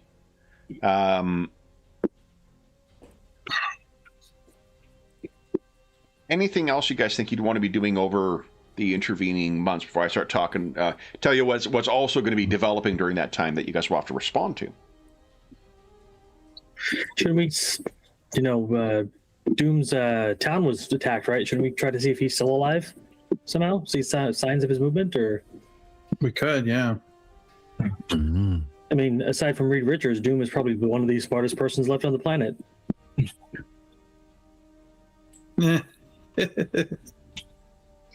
Doom, one of the smartest? Doom may have words on that. Well, we know he's still alive, guys. He's taking offense to my words. He heard you. Oh no, it's displeasure. The thing is, worth like Doom. Doom also, like, just setting aside the fact that he's always got contingencies and whatnot too. Doom also makes liberal use of something called Doom bots. So a lot of times, Doom bots are also like it's a clever way of kind of having Doom in different stories or whatnot, and it's also a hilariously petty way. The John Byrne is. Depending on how you've encountered him, you might know him best for relaunching Superman after Crisis on Infinite Earths, or you might know him best for being one of the, he was the artist during the Dark Phoenix saga. He and Chris Claremont created the Hellfire Club. They did the Days of Future Past, the original story was the two of them together. John Byrne, you also might know for his seminal run on Fantastic Four. John Byrne, in an incredibly petty bit of storytelling, canonically introduced that because people were using Doom in other comics, and he felt that the way they were using Doom was diminishing him, like making him seem like more of an idiot or makes him like whatever else. So he canonically made that every appearance by Dr. Doom in any comic that either he didn't write or that Jack Kirby and Stan Lee didn't create, it was all Doom bots. So every other appearance was a Doom bot instead of the things they did. That's funny. Oh, yeah. Yeah, like he ended up working on Fantastic Four in the early 80s because of a feud with Chris Claremont. They got sick of working together on the things. He went to Fantastic Four and then later the Hulk. Chris Claremont stayed on X-Men for about another 10 years or so. But, yeah. One of the pettiest creators in comics. So, anyway, anything else you guys think you would want to do during this time? Anything you should do to address the growing sentiment that Magneto was right? Like, is that kind of thing you want to ban from kids wearing in school, or are you allowing it as a way of like, all right, we're You're representing, his Magneto was a protector of the mutant race. I think banning things in that way just, drives up their popularity and makes people more likely to act out their ideas based on it. I think keeping it in the public eye keeps the debate open and the conversations happening, as opposed to making them more secretive and more. So I don't think that I would push for their banning. Ken? The rest of you, any thoughts? I think I'd have to agree. Okay. Is Gambit wearing one? Get Magneto to Joe. He's probably just, hanging out with Rogue with like Xavier was right too. I'm not sure. Yeah, I can't remember if it's canonical or not, but I mean, like, you're asking Gambit to basically wear a T-shirt. Okay. Oh, hold on, I said the OBS drop. That's in the past. She moved on to bigger and better things. Wink, wink. Okay, we're back. Sorry, I said the OBS dropped briefly there. Sorry, folks. Wayne, thank you so much. That's very, very generous of you and very unnecessary, guys. Really appreciate that. Thank you. Then a super chat from Wayne. Goodness. Did I sense the party kill coming? Yeah. That is what Wayne would improve. Yep. I mean, I think Peter would completely agree with all of that. He'd be, I don't know, he might, without saying so directly, he might approach, especially if any kids are wearing those, just kind of talk to them about growing up and maybe his sister and his parents who were just how they raised him, things like that. So it's not deliberately telling them that, that I disagree with you. He doesn't even say anything about the shark or whatever. He just finds a way to start talking to them. Yeah.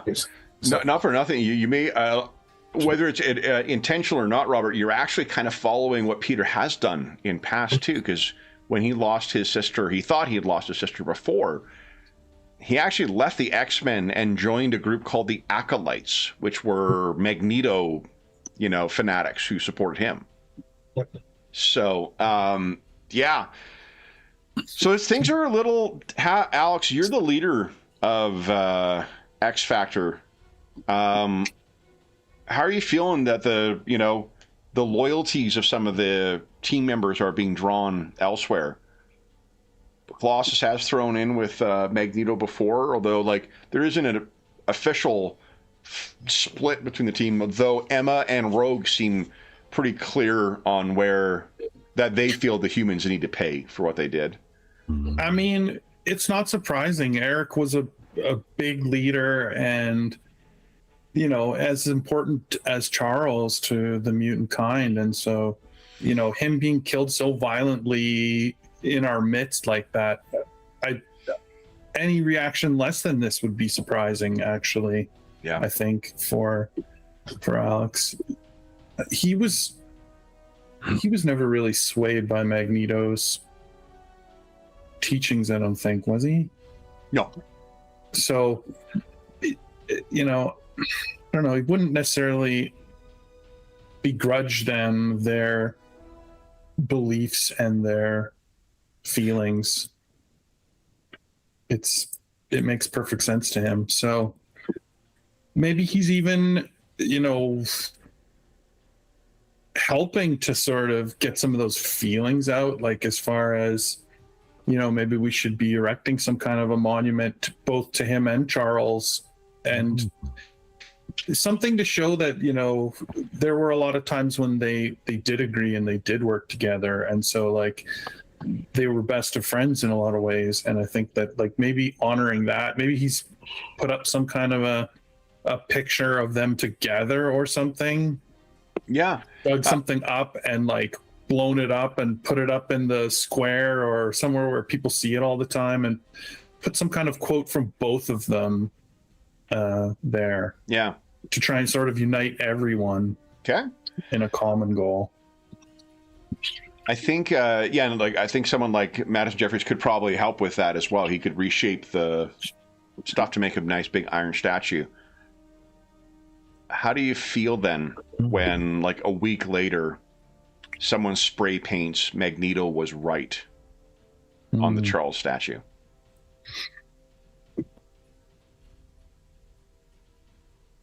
Well, I mean, there's a lot of disgruntled people. So, I mean, I think it's still not making him mad. I think he just like very patiently cleans it off and makes a show that he's cleaning it off. Yeah. You know, like himself. So he's trying to keep everybody calm, basically, as best he can. There's actually, you've got an indirect connection as well. One of your on and off love interests over the years was Lorna Dane, Polaris. At varying times, they've either suggested or expressly said or retracted and then changed their mind. Lorna Dane is heavily suggested to be Magneto's daughter. She has power over magnetism in a similar way to, she's got wild green hair naturally. Nice. She's definitely has the characteristics that would go with a second generation mutant.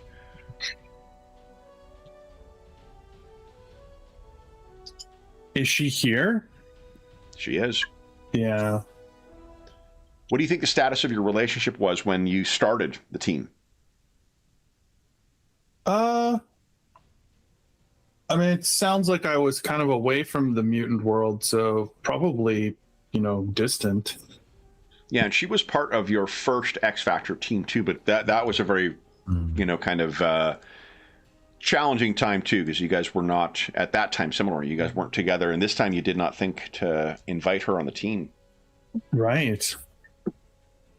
Do you think is there a reason you didn't ask her? Probably just some of that awkward historical stuff, you know, you just being cautious. Yeah. So that, just so you're aware, that's Lorna right there. Right. Yeah, her headdress looks a little like Scarlet Witch's. Yeah, it does, doesn't it? Because Scarlet Witch has on and off been either Eric or Magneto's daughter, or she and Quicksilver are actually not mutants, and they are the children of two Golden Age superheroes, Miss America and the Wizard. Most unfortunately named superhero. Anyway, Polaris is here as well, and I think, unsurprisingly, is a name that is coming to be associated with the Hellions. Of course. Yet to meet all of them yet, Gambit, or Remy. But Polaris definitely seems to be spending time with Emma and with Rogue. Emma, I think, is the one who is the most reluctant. Imagine that your entire adult life, you have been able to play the cold, you know, femme fatale mastermind because you can read people's minds. You can know when people are lying, when people are telling the truth and whatnot. Now imagine you're stuck in a form where you cannot do that, and you need to be able to trust. Unsurprisingly, in that state, Emma is, while Rogue may vouch for you, Emma is still reluctant to bring you in on the full extent of their plans for the Hellions.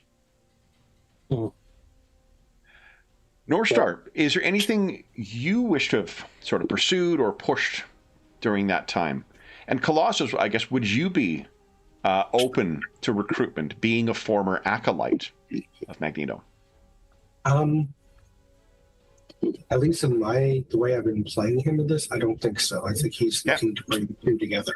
Two sides Yeah, and to be clear, together. your way of playing him, that's the right one. Whatever you choose, however you choose to play these characters have had all remarkably inconsistent characterization over the course of their very long lives. So, like, whatever your take is on the character is completely valid. So maybe after talking to kids that way, he's probably also seeing that, at least let's say he tries to work his way up to adults who at least appear to be, they might be wearing the shirts, but they at least appear to be able to discuss things relatively rationally. Yeah. So okay. But he's not bringing up the shirt. He's not bringing up that Charles was right or that Magneto was right. He's just, at some point during the conversation, he talks about his parents and his okay. And North Star, anything you wish to, other than trying to keep spirits up, anything you wish to do? You could contact other members of Alpha Flight. There's still, unless there's been developments among the humans to try and, the humans, to try and create a unified government. They're still seem to be separate from the U.S. They're a Canadian super team, not an American super team. Right. Curious that they were not eliminated as well. When Apocalypse was doing its house cleaning, taking out the Thunderbolts, the Avengers, the Fantastic Four, Doctor Strange, the Ultimates, Alpha Flight seems to have been spared. The Canadians can often be an afterthought. Exactly. They're notorious maple meth mafia.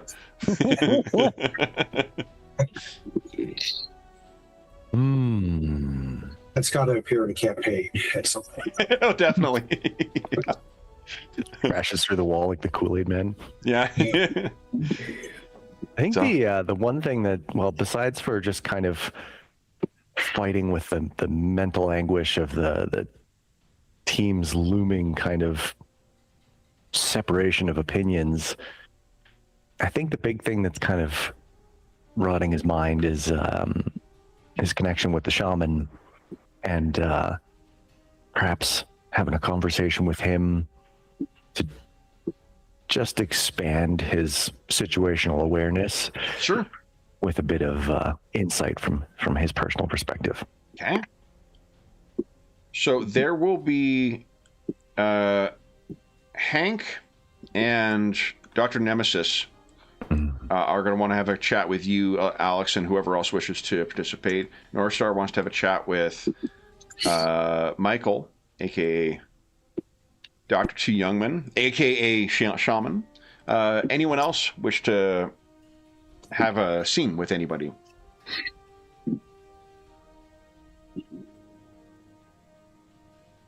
No.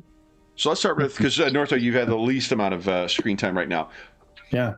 You contact Shaman through the sort of the way that you have, we'll say it's a viz screen kind of thing, and this is after, and he answers, and from the background, he seems to be in a lab somewhere operating, and then he does this kind of like over the shoulder, like, okay, and brings his phone someplace where you can talk. Jean Paul, are you okay? We heard about the Sentinel attack. How are you? How are your people? Hello, friend. I appreciate your time. Spirits are tense. We've got the situation under control, but there's still a lot of questions. I imagine. Tensions are rising with a growing situation of Professor Xavier versus Magneto in regards to their opinions on the matter, and the morality on the sense is spreading into two very opinionated camps. And he kind of looks over his shoulder, and Jean Paul, he's trying to think. Give us a vigilance check, please, Jean-Paul. Let's take that one for a spin. Oh, that's a great roll. You don't even need to. If you were to guess, like, he's not being as frank with you as what he typically would. There might be someone listening, or he may not be free to talk. Right. So he says, "Are there? I'm sorry to hear that there are differences, but I suppose understandable reactions to what the Canadian government had nothing to do with what happened. I hope you know that." I appreciate the reassurance. But it seems the shared trouble has been drawing many of us together. And there's kind of a little set of static that goes across the screen. There are many. This impetus has brought many governments together, and they are collaborating.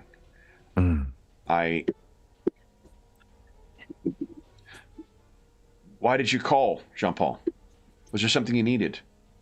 I wanted to check in with you and your team, see how things are going. Perhaps weigh some of the camps of opinions to see if your wonderful insight would provide any clarity on the situation that we're dealing with. Yes. And you can see there's more reluctance in him than what he typically would be. Michael is one of those people who, he became a physician because he wants to help people. That's just sort of in his nature. It carries over to his superhero identity and carries over to his magical studies. He does all these things because he wants to help. The fact that he is being cagey or being less than enthusiastic in trying to ask what your problem is, and it is, again, like, it may be his nature or his physician training, but he's usually pretty keen to be like, okay, what's going on? Tell me how I can help. And he's not doing that right now. Right.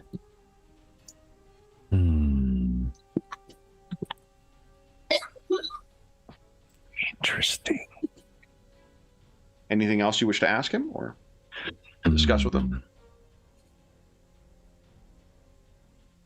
There may be a reason that he's not asking. Certainly, North Star's thoughts wander to the camp of the shaman's connection with humanity, and perhaps, like we've been chatting about, the growing kind of connection to Magneto was right. I wonder how much of an effect this has in his current climate of location. The mutants may not be the only ones who are turning to extremists, as evidenced by them apparently giving control over the Nimrod robot to Johann Schmidt, the Red Skull. I suppose North Star shifts to wrap the call as it seems like there may not be anything further here, but thank you so much for your time, Shaman. Please stay in touch. I'll do my best to keep the communication live once available, and keep you updated with how the team is doing up here. Thanks, Jean-Paul. I send my love to Jean-Marie. So he clearly doesn't know that your sister died in the attack. He would know Aurora quite well, and he actually was treating Aurora for a time. He's not a psychiatrist. Your sister struggled with some pretty severe mental health challenges as a result, partly because of her mutant physiology, I guess, but also primarily because of her upbringing. You had the benefit of being a loved and supported kid who got to become an Olympic skier. She got raised by cruel nuns who saw her as a demon. Yikes. Yeah. So, do you tell him that she died, or just let him, you know? I think there's no time like the present in the situation we're dealing with right now. Okay. I appreciate your words, but unfortunately, I've got some horrendous news. She's no longer with us. The look on his face is just, you know, it's not going to be the same as a brother's grief. Although you didn't grow up with Jean-Marie, you only met her when you both joined Alpha Flight. Right. The grief that he has is he's actually knew her longer than you, to be honest, because he met her before. Right. At that, he sort of, he looks up and says, "I'm so sorry. She did not deserve that.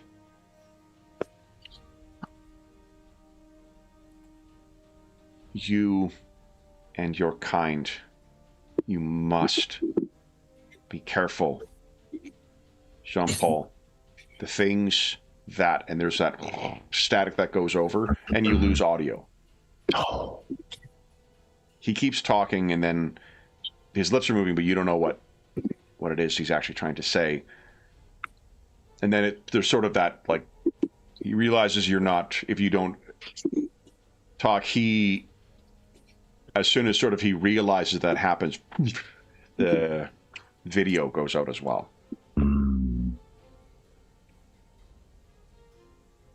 You do attempt to call him back. There is no answer.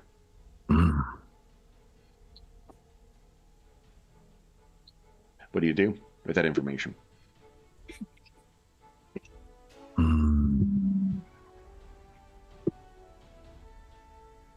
And sorry, apologies for my foggy memory here. Where was he exactly again?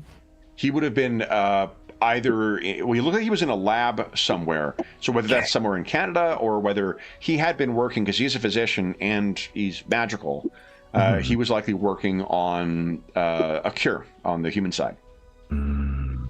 Okay. So as I kind of assumed based on the conversation, there perhaps may be a very human connection that he's got to where he is. Yeah.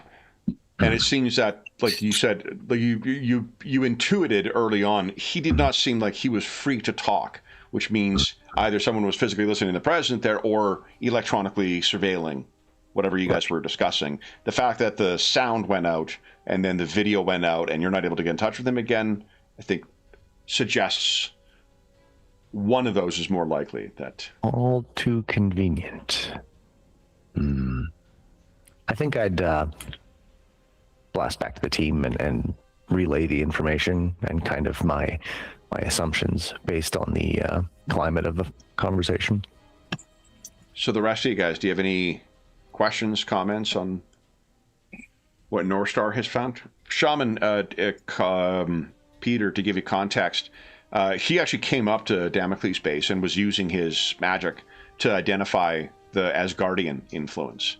He was previously, before the attacks by the Sentinels, he was willing to come up here and try and help. Interesting. What do the rest of you guys make of that?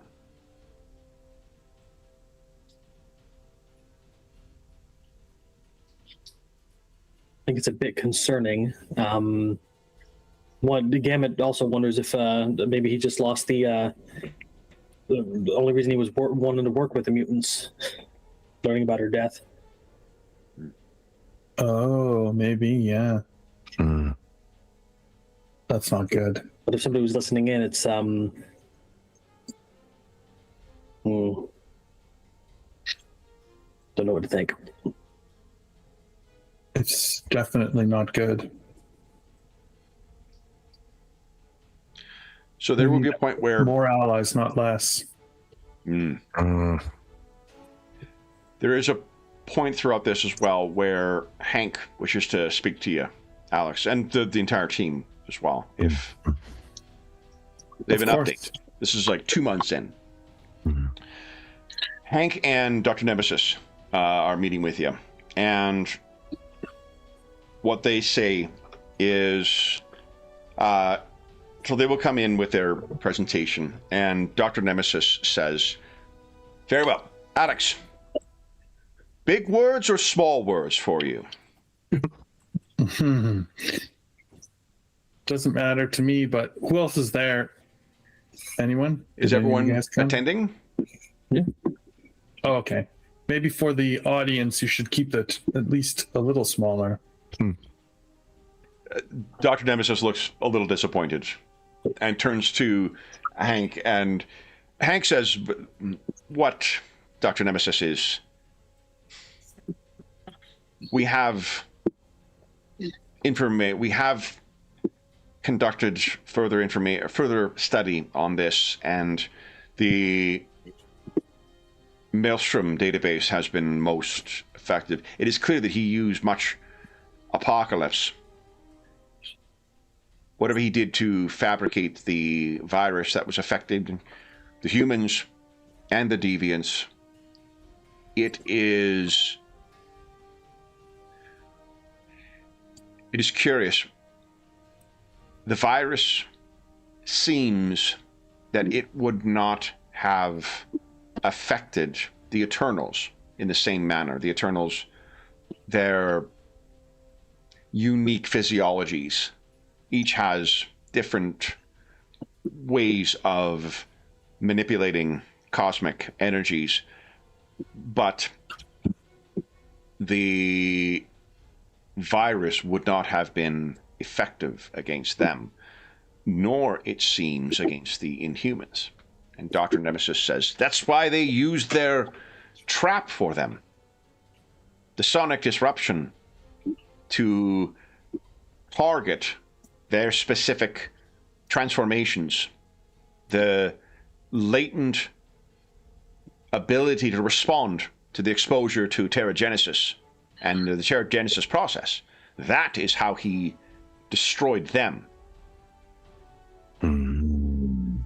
Oh. What Hank says, what Dr. Nemesis is suggesting, is that it appears it is the Terrigenesis process that was both the undoing of the Inhumans, but also what allowed them to survive the exposure.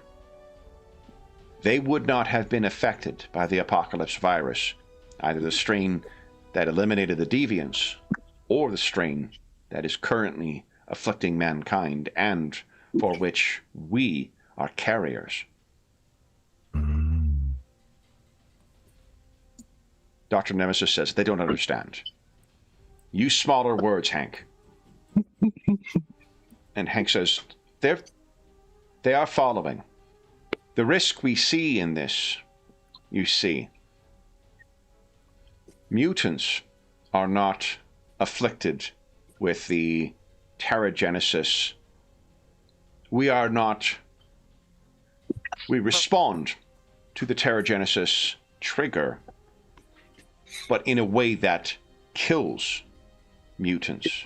It does not transform them the way that Inhumans do.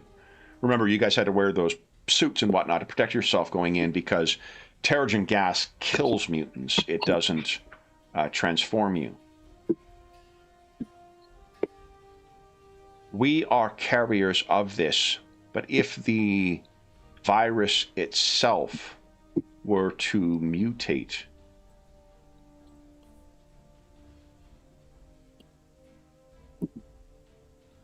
it seems to be based on the Terrigenesis process. That is what Apocalypse used to eliminate the deviants and what he has used to afflict the humans.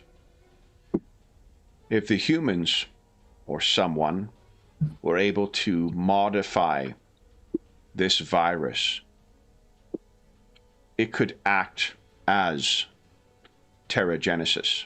Dr. Nemesis steps in. It's the same tool. The same tool. Small words. The tool used to kill the humans, the tool used to eliminate the deviants, is the tool that is currently sitting in our bodies. It is a Terrigenesis tool. Terrigenesis is lethal to mutants. So it could still yet kill us. and much faster than what the Terrigenesis does for the humans. Of 5 course. years would seem as an eternity. Dead, like that. And Hank says, yes, I believe they understand, Dr. Nemesis. And he looks at Hank and says, small words. Star Trek knew this. Hank, yes. So, if the humans come to understand this as well, the Maelstrom database, it is what Apocalypse used. And given his unique parentage, his father, Maelstrom's father, was the preeminent inhuman geneticist of his people, not of his time, of all time. If any understood the Terrigenesis process as it applied to inhumans, that knowledge was in the hands of Maelstrom. If the humans or anyone else had access to that, and they had access to celestial technology, and Dr. Nemesis says, oh, Kree could do it too. It would be sloppier, but it could be done. Hank says, oh, Kree, we could all be walking with a time bomb within us.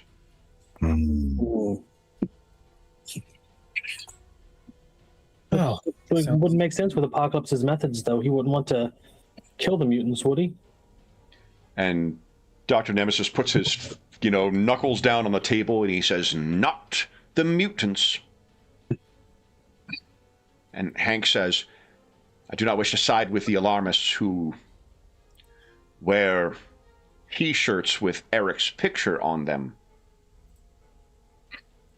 But the humans have already sent a genocidal supervillain from the 1930s to try and eliminate us. It is not hard to think that they might also, if they are aware of this, try and find a way of bringing us down with them. Of course.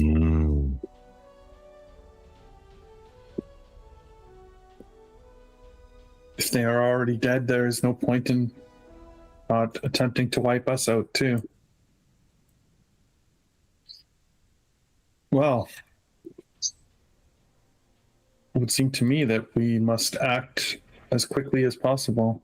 And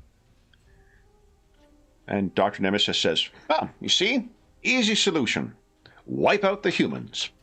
Nope. And Hank says, no, we're...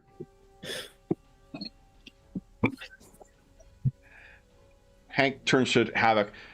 When you met with Doom, Yes. he was the one who provided you with the location of Maelstrom's remaining headquarters. Did he tell you that he had been there?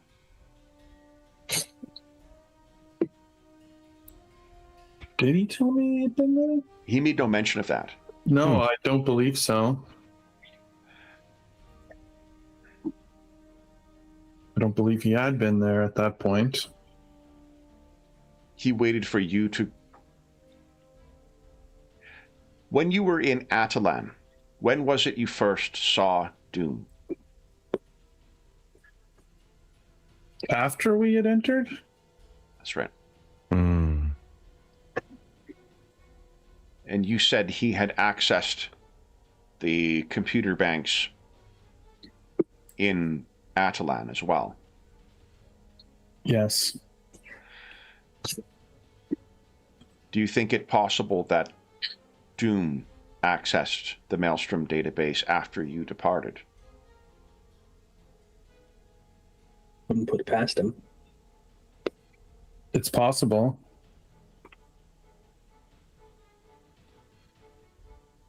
I mean, assuming that Doom survived the attack on Latveria and on Doomstad, he may be the only human in possession of the Maelstrom database. So the question is whether he would use that to the benefit.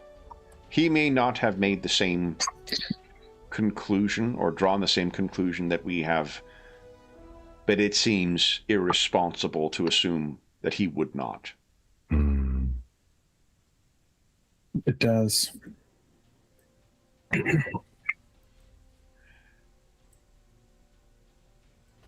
It seems finding Doom, if he survives, and finding what he intends to do with that information.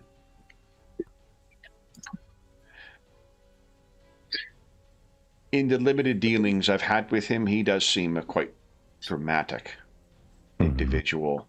Doom? No.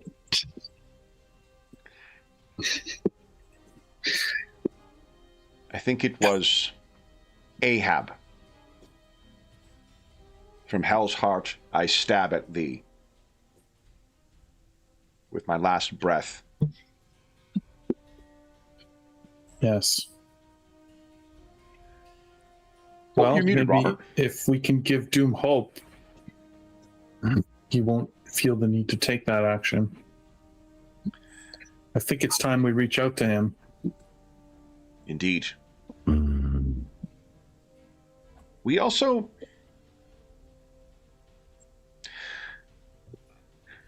You mentioned to me that ship. You think ship survived. I do believe so.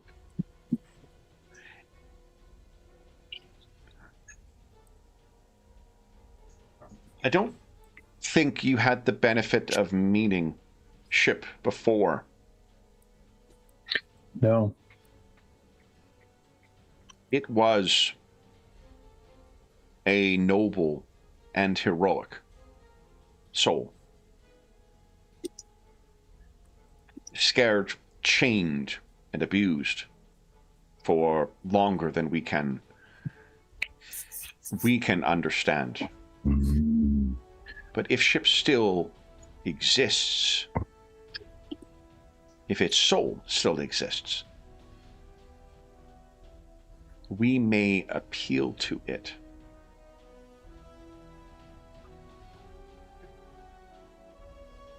It seems possible. Have you had any luck or any plans for how to find ship? Not yet.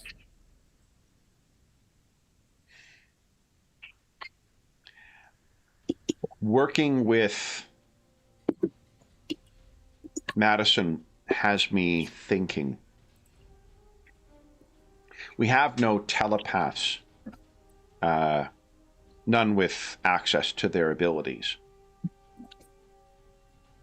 I do not know whether the humans have access to any of their telepaths.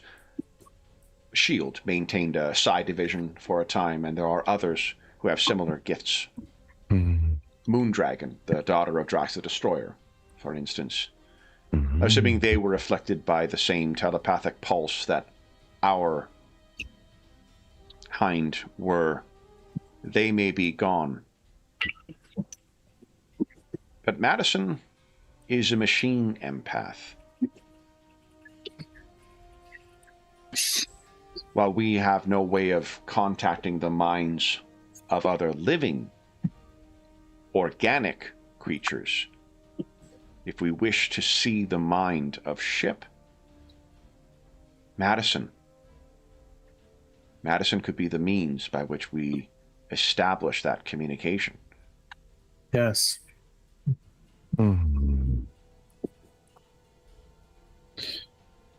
That is a good thought.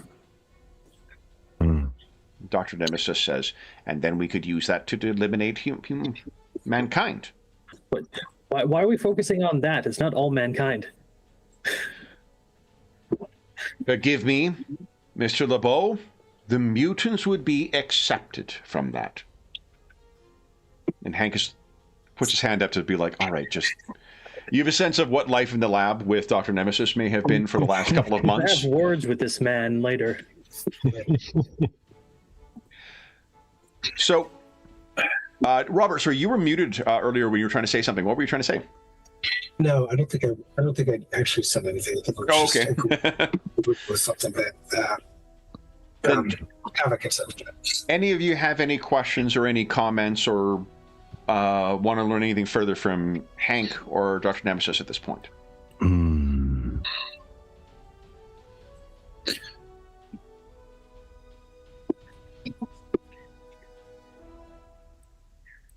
Nothing really screaming at me.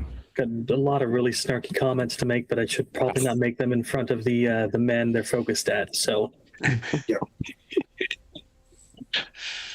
Yeah. Then, if there's nothing else, Hank will go back to work. Let him know if you need anything further. Same for Forge. Same for Madison Jeffries. I catch up with Hank before he gets too far away.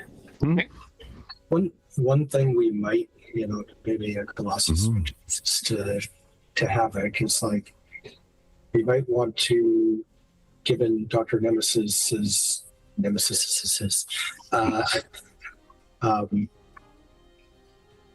research and leanings, we might want to try to find a way to keep tabs whether Emma or Rogue have any contact with him. Whether Emma or Rogue make contact with Dr. Nemesis? Yes. On it. Yeah. Okay. Got it. Well, so he doesn't know that Gambit, I guess. Is Right. Yeah. So but that's his thought. Is You're also limited dealings with him, too. Like, Dr. Nemesis is just a bit of a kook, too. So he may not be he'll appreciate the full thing, but he won't know. Yeah. Him talking about eliminating a whole species is not because he's malicious or whatnot. It's because he's thinking, well, this is an efficient solution. Yeah. But if Emma and Rogue got wind of it, that he Rogue seems will like fight on that. Rogue is nowhere near that far gone to think about eliminating an entire species. but still. There. Maybe a third of them, but Tensions are high after all. Maybe a third of them. Okay. well, Then you want to basically, grab Hank. Off screen, Gambit is just talking to Hank and just saying, can we get a shot caller for Dr. Nemesis? Just a little one. That's funny, friend, but Yeah. no. Hank would say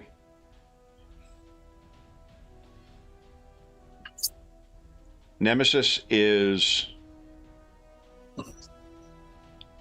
I would look to what he does more than what he says. Yes, but you're smart. I have some wisdom based on age. All the kids don't. They're stupid. Fortunately, from what he said, Dr. Nemesis detests children. Even better. And so the likelihood of him having any influence on them is remote. Yeah, but they hear everything. Do you know much about Nemesis, Remy? No. But I'm about to find out. Nemesis lived through the latter half of the First World War and the Second. Then he'll understand shot callers. He lived through the Cold War. He saw the collapse of it, the rise of Sentinels, the persecution of mutants. He has a unique perspective, grounded in a longer experience than any of us, and admittedly altered through very exotic chemicals. But if anyone is to successfully develop a vaccine that could be used for this, I would trust his biochemistry over any other I know. So maybe try to convince him then that the most expedient solution to the big problem is probably not the best one. Patience is something that he certainly needs yet to fully acquire, But what is it they say about old dogs? Well, He those is exotic chemicals might help. he is more than a century old. But, and he puts his hand on you, I will have words with him, Remy. Appreciate it. Buck up. Besides, if How we're is getting to Rogue the holding mistress, up? We don't want Rogue going down that path either. He looks, are you afraid of that? Distantly, all things come down to it. We need to save somebody. She'll make the decision to do so if somebody has to survive. But that's what I do. I just don't want to go down that path. How is she handling Eric's loss? Well, your old flames. When they die, they die hard. But I'm trying to keep her distracted. It's working a little bit. Emma still doesn't trust me. But she's a stone cold right now, so I'm informed.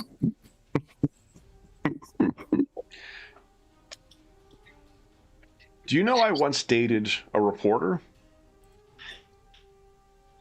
No, my love life is always complicated enough that I don't track others. A wise strategy.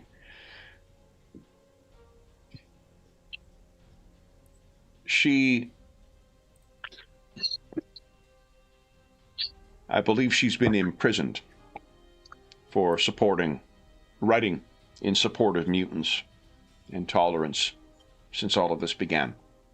You need me to break her out? We did not leave on the best of terms, and she certainly is someone who can handle herself. And I do not know what... We did not leave on the best of terms, but unless we solve this, waiting to watch her die would... Well, fortunately, we have not time for such acts of heroism. It'll clap him on the shoulders. We've been in tougher spots and gone back in time to fix them. So, as long as we're all still alive, there's a chance.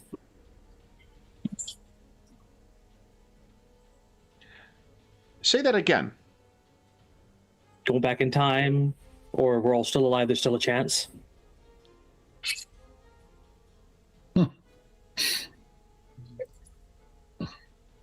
My stars and garters. He's going to take credit for whatever Hank comes up with. He claps you on the shoulder, and he says, I have an idea I must discuss with the others. Keep your chin up. Well, There may yet be hope. And he'll hand him like an ace of spades. And he says, good.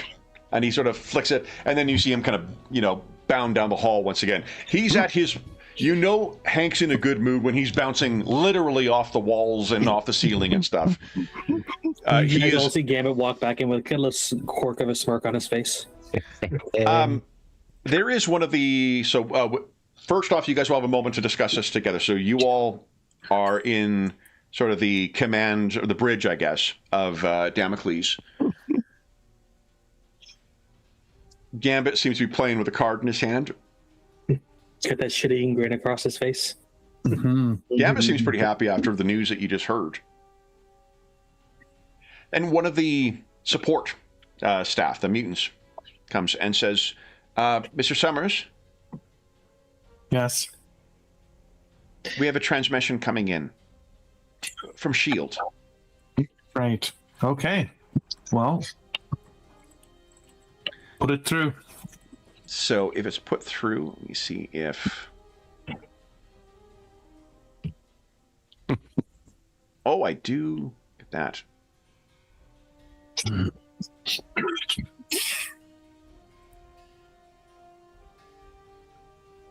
The face that you see appear on the screen, there's an eye patch. Oh. Did we previously believe him to be dead? No, they just cut all ties with us. Fury has been dead at different points. I imagine Fury was maybe the so canonically in the comic now there's Nick Fury Sr., Nick Fury Jr. Nick Fury Jr. looks exactly like Samuel L. Jackson because synergy. Honestly, out of all the changes they made to Nick Fury's character, I think Samuel Jackson was spot on.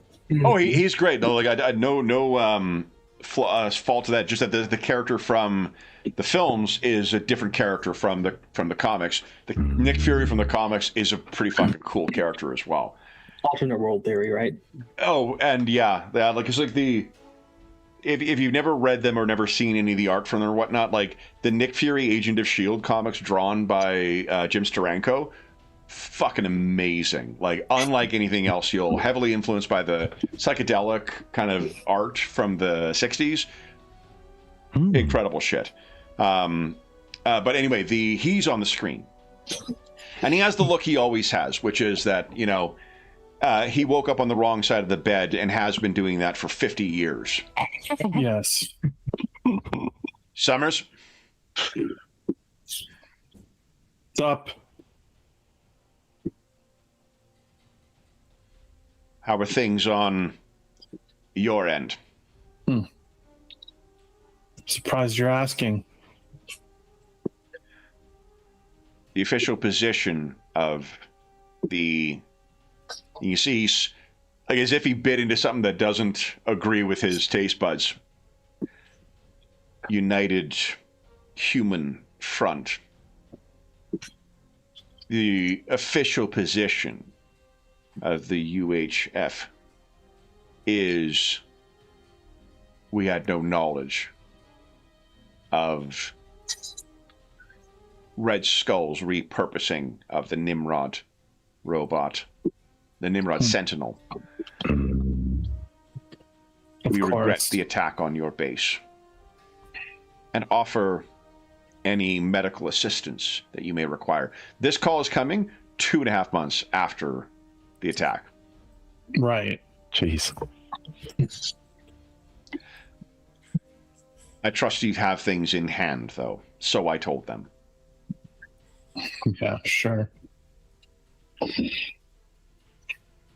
I'm contacting you in my role as SHIELD liaison between the United Human Front and the nation of Krakoa to demand that you deliver a copy of what I understand you're calling the Maelstrom database.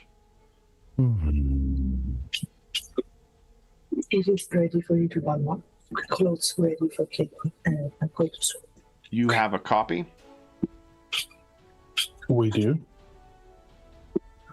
And will you share a copy?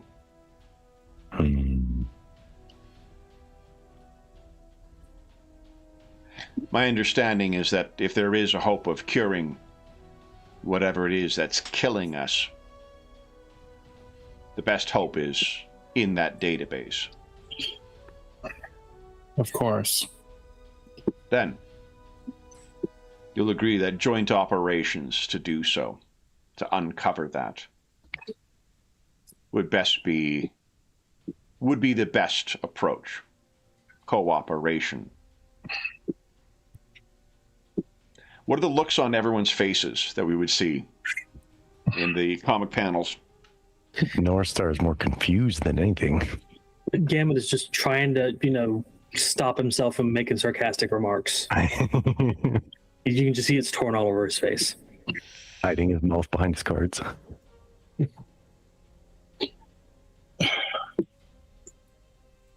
Peter he's fairly emotionless, but also there's this slight look of befuddlement on his face. Yeah, you guys haven't shared with the humans that you recovered that immediately before that Sentinel attack occurred.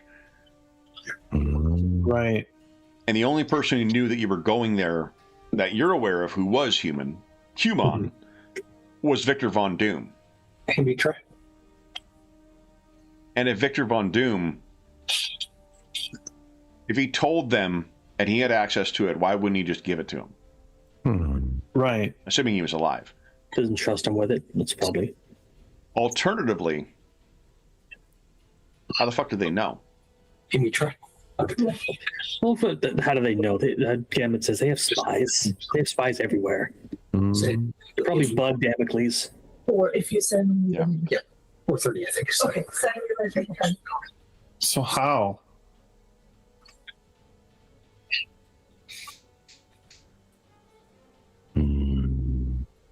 You could put Fury on hold for a moment if you want to talk amongst yourselves. Yeah. So what I think I'll say is, this is a big ask, Fury, for us to trust you. We need some time to discuss this. He leans forward. Summers, what we're asking for is for the means to heal ourselves. That is not all that is contained within the data.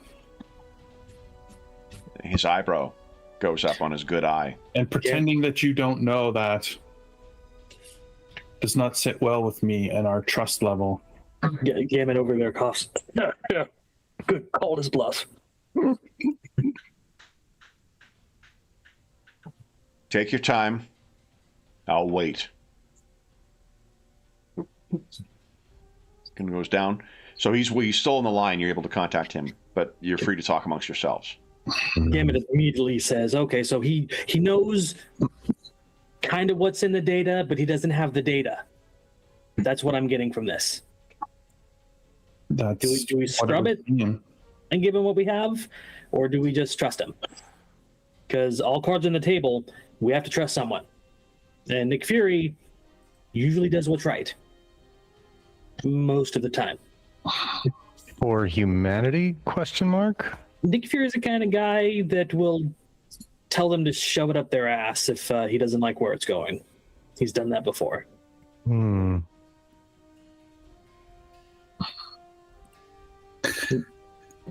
Gambit doesn't like trusting Nick Fury, but at the end of the day, yeah.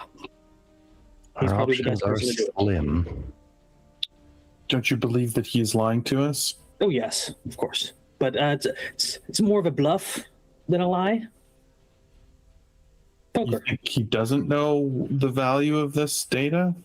I'm sure he knows everything about it except exactly what it is. He knows it could give him a weapon against us. He knows it could probably cure his people. But I don't think he's the kind of guy that'll use it. Because at the end of the day, what are our mutants? Superpowers, weapons. He can use them. And there's a lot more dangers out there than on Earth. He'd be stupid to kill us. That's very hopeful of you, Cam. Well, somebody has to be the bright ray of sunshine.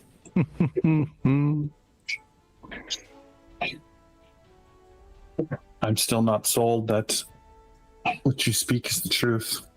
Who do you think he's asking for? You've never heard of this United Human Front. Right. Yeah, like who's the motivators behind his request? The thing with being a spy, you always answer to masters.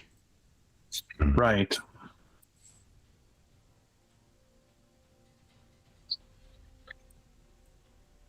Nick Fury's a really good spy, but at the end of the day, he's not the best spy because he doesn't do what they expect.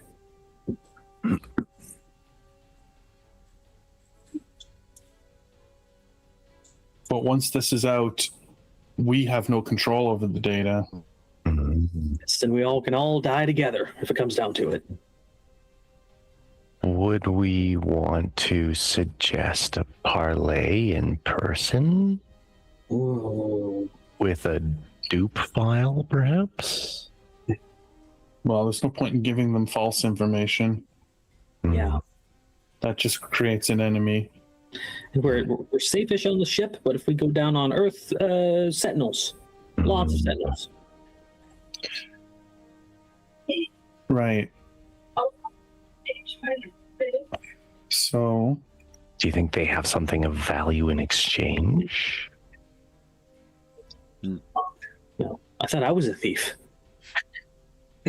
I mean, that could be a question. What do they offer in exchange? What does money mean right now? It's the end of the world. It's not money we're after. Too Money's bad we just can't just. stand in. Information. It's a solution to this problem. Ooh. We have Shield took all of the Demaculi stuff. Richards did. Richards did, and it was destroyed in the and stuff though. Bollocks. Intel. We need intel. location of ship. Yes. Yeah. Is key Ooh, yes. information we're after. Shield Exactly. would have the most advanced planetary-wide scanning, So particularly for we- finding hidden shit. It was their technology that allowed you to find Ashomia, the deviant hidden city. Remember? Yeah. So Could we perhaps buy ourselves some time in the geist of, hey, if you find ship, provide us the coordinates. We go there. We find ship is there. We send you files. Gives us a little more time to think about if we're going to deliver the files or not. I don't think that Fury will trade information for the promise of information.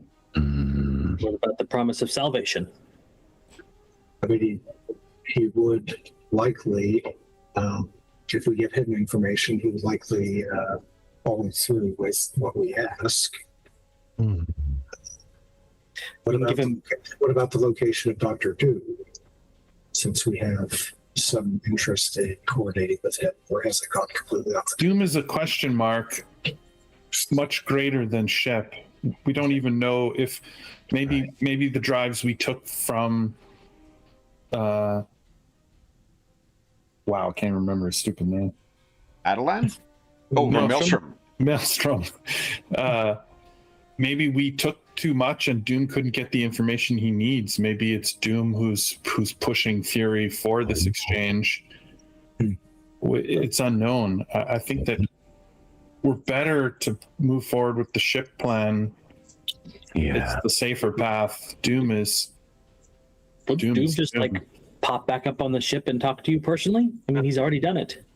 Do you Yeah. think we'd be able to kind of poke information out of him if we steered the conversation in a sense like, why did you come to us for these files? Didn't you go to Doom?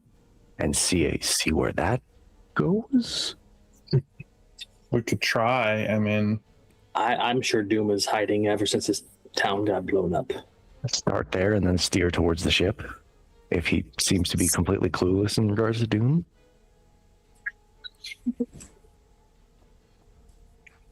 All we're questions to cards. contemplate. There's a little flashing light that shows that Fury's on hold.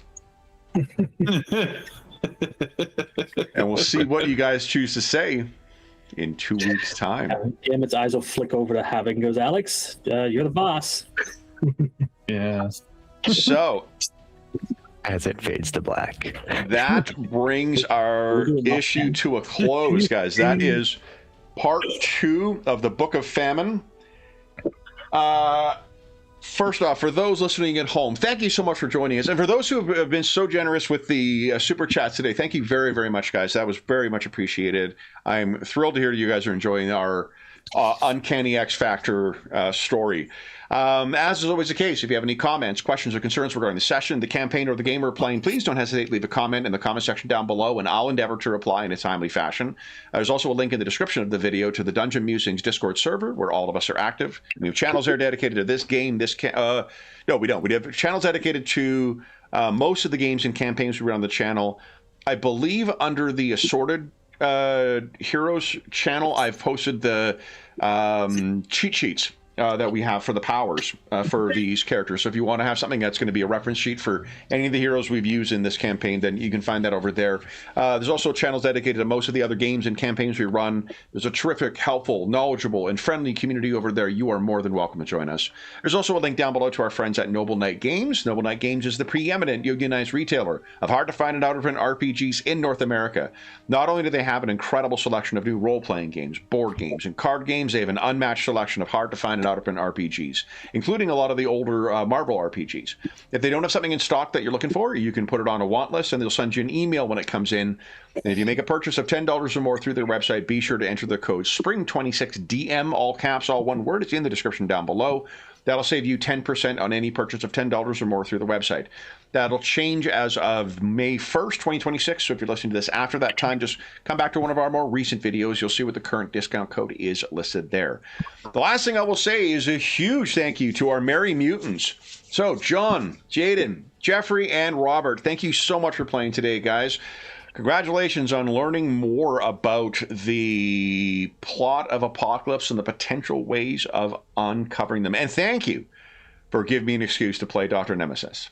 So Bastards. we will be back in 2 weeks' time. But until then, we hope that we gave you a few hours to take your mind off the troubles of our world and think about the troubles that our Merry Mutants are uncovering as they are trying to thwart the plans of seemingly a whole bunch of bad guys.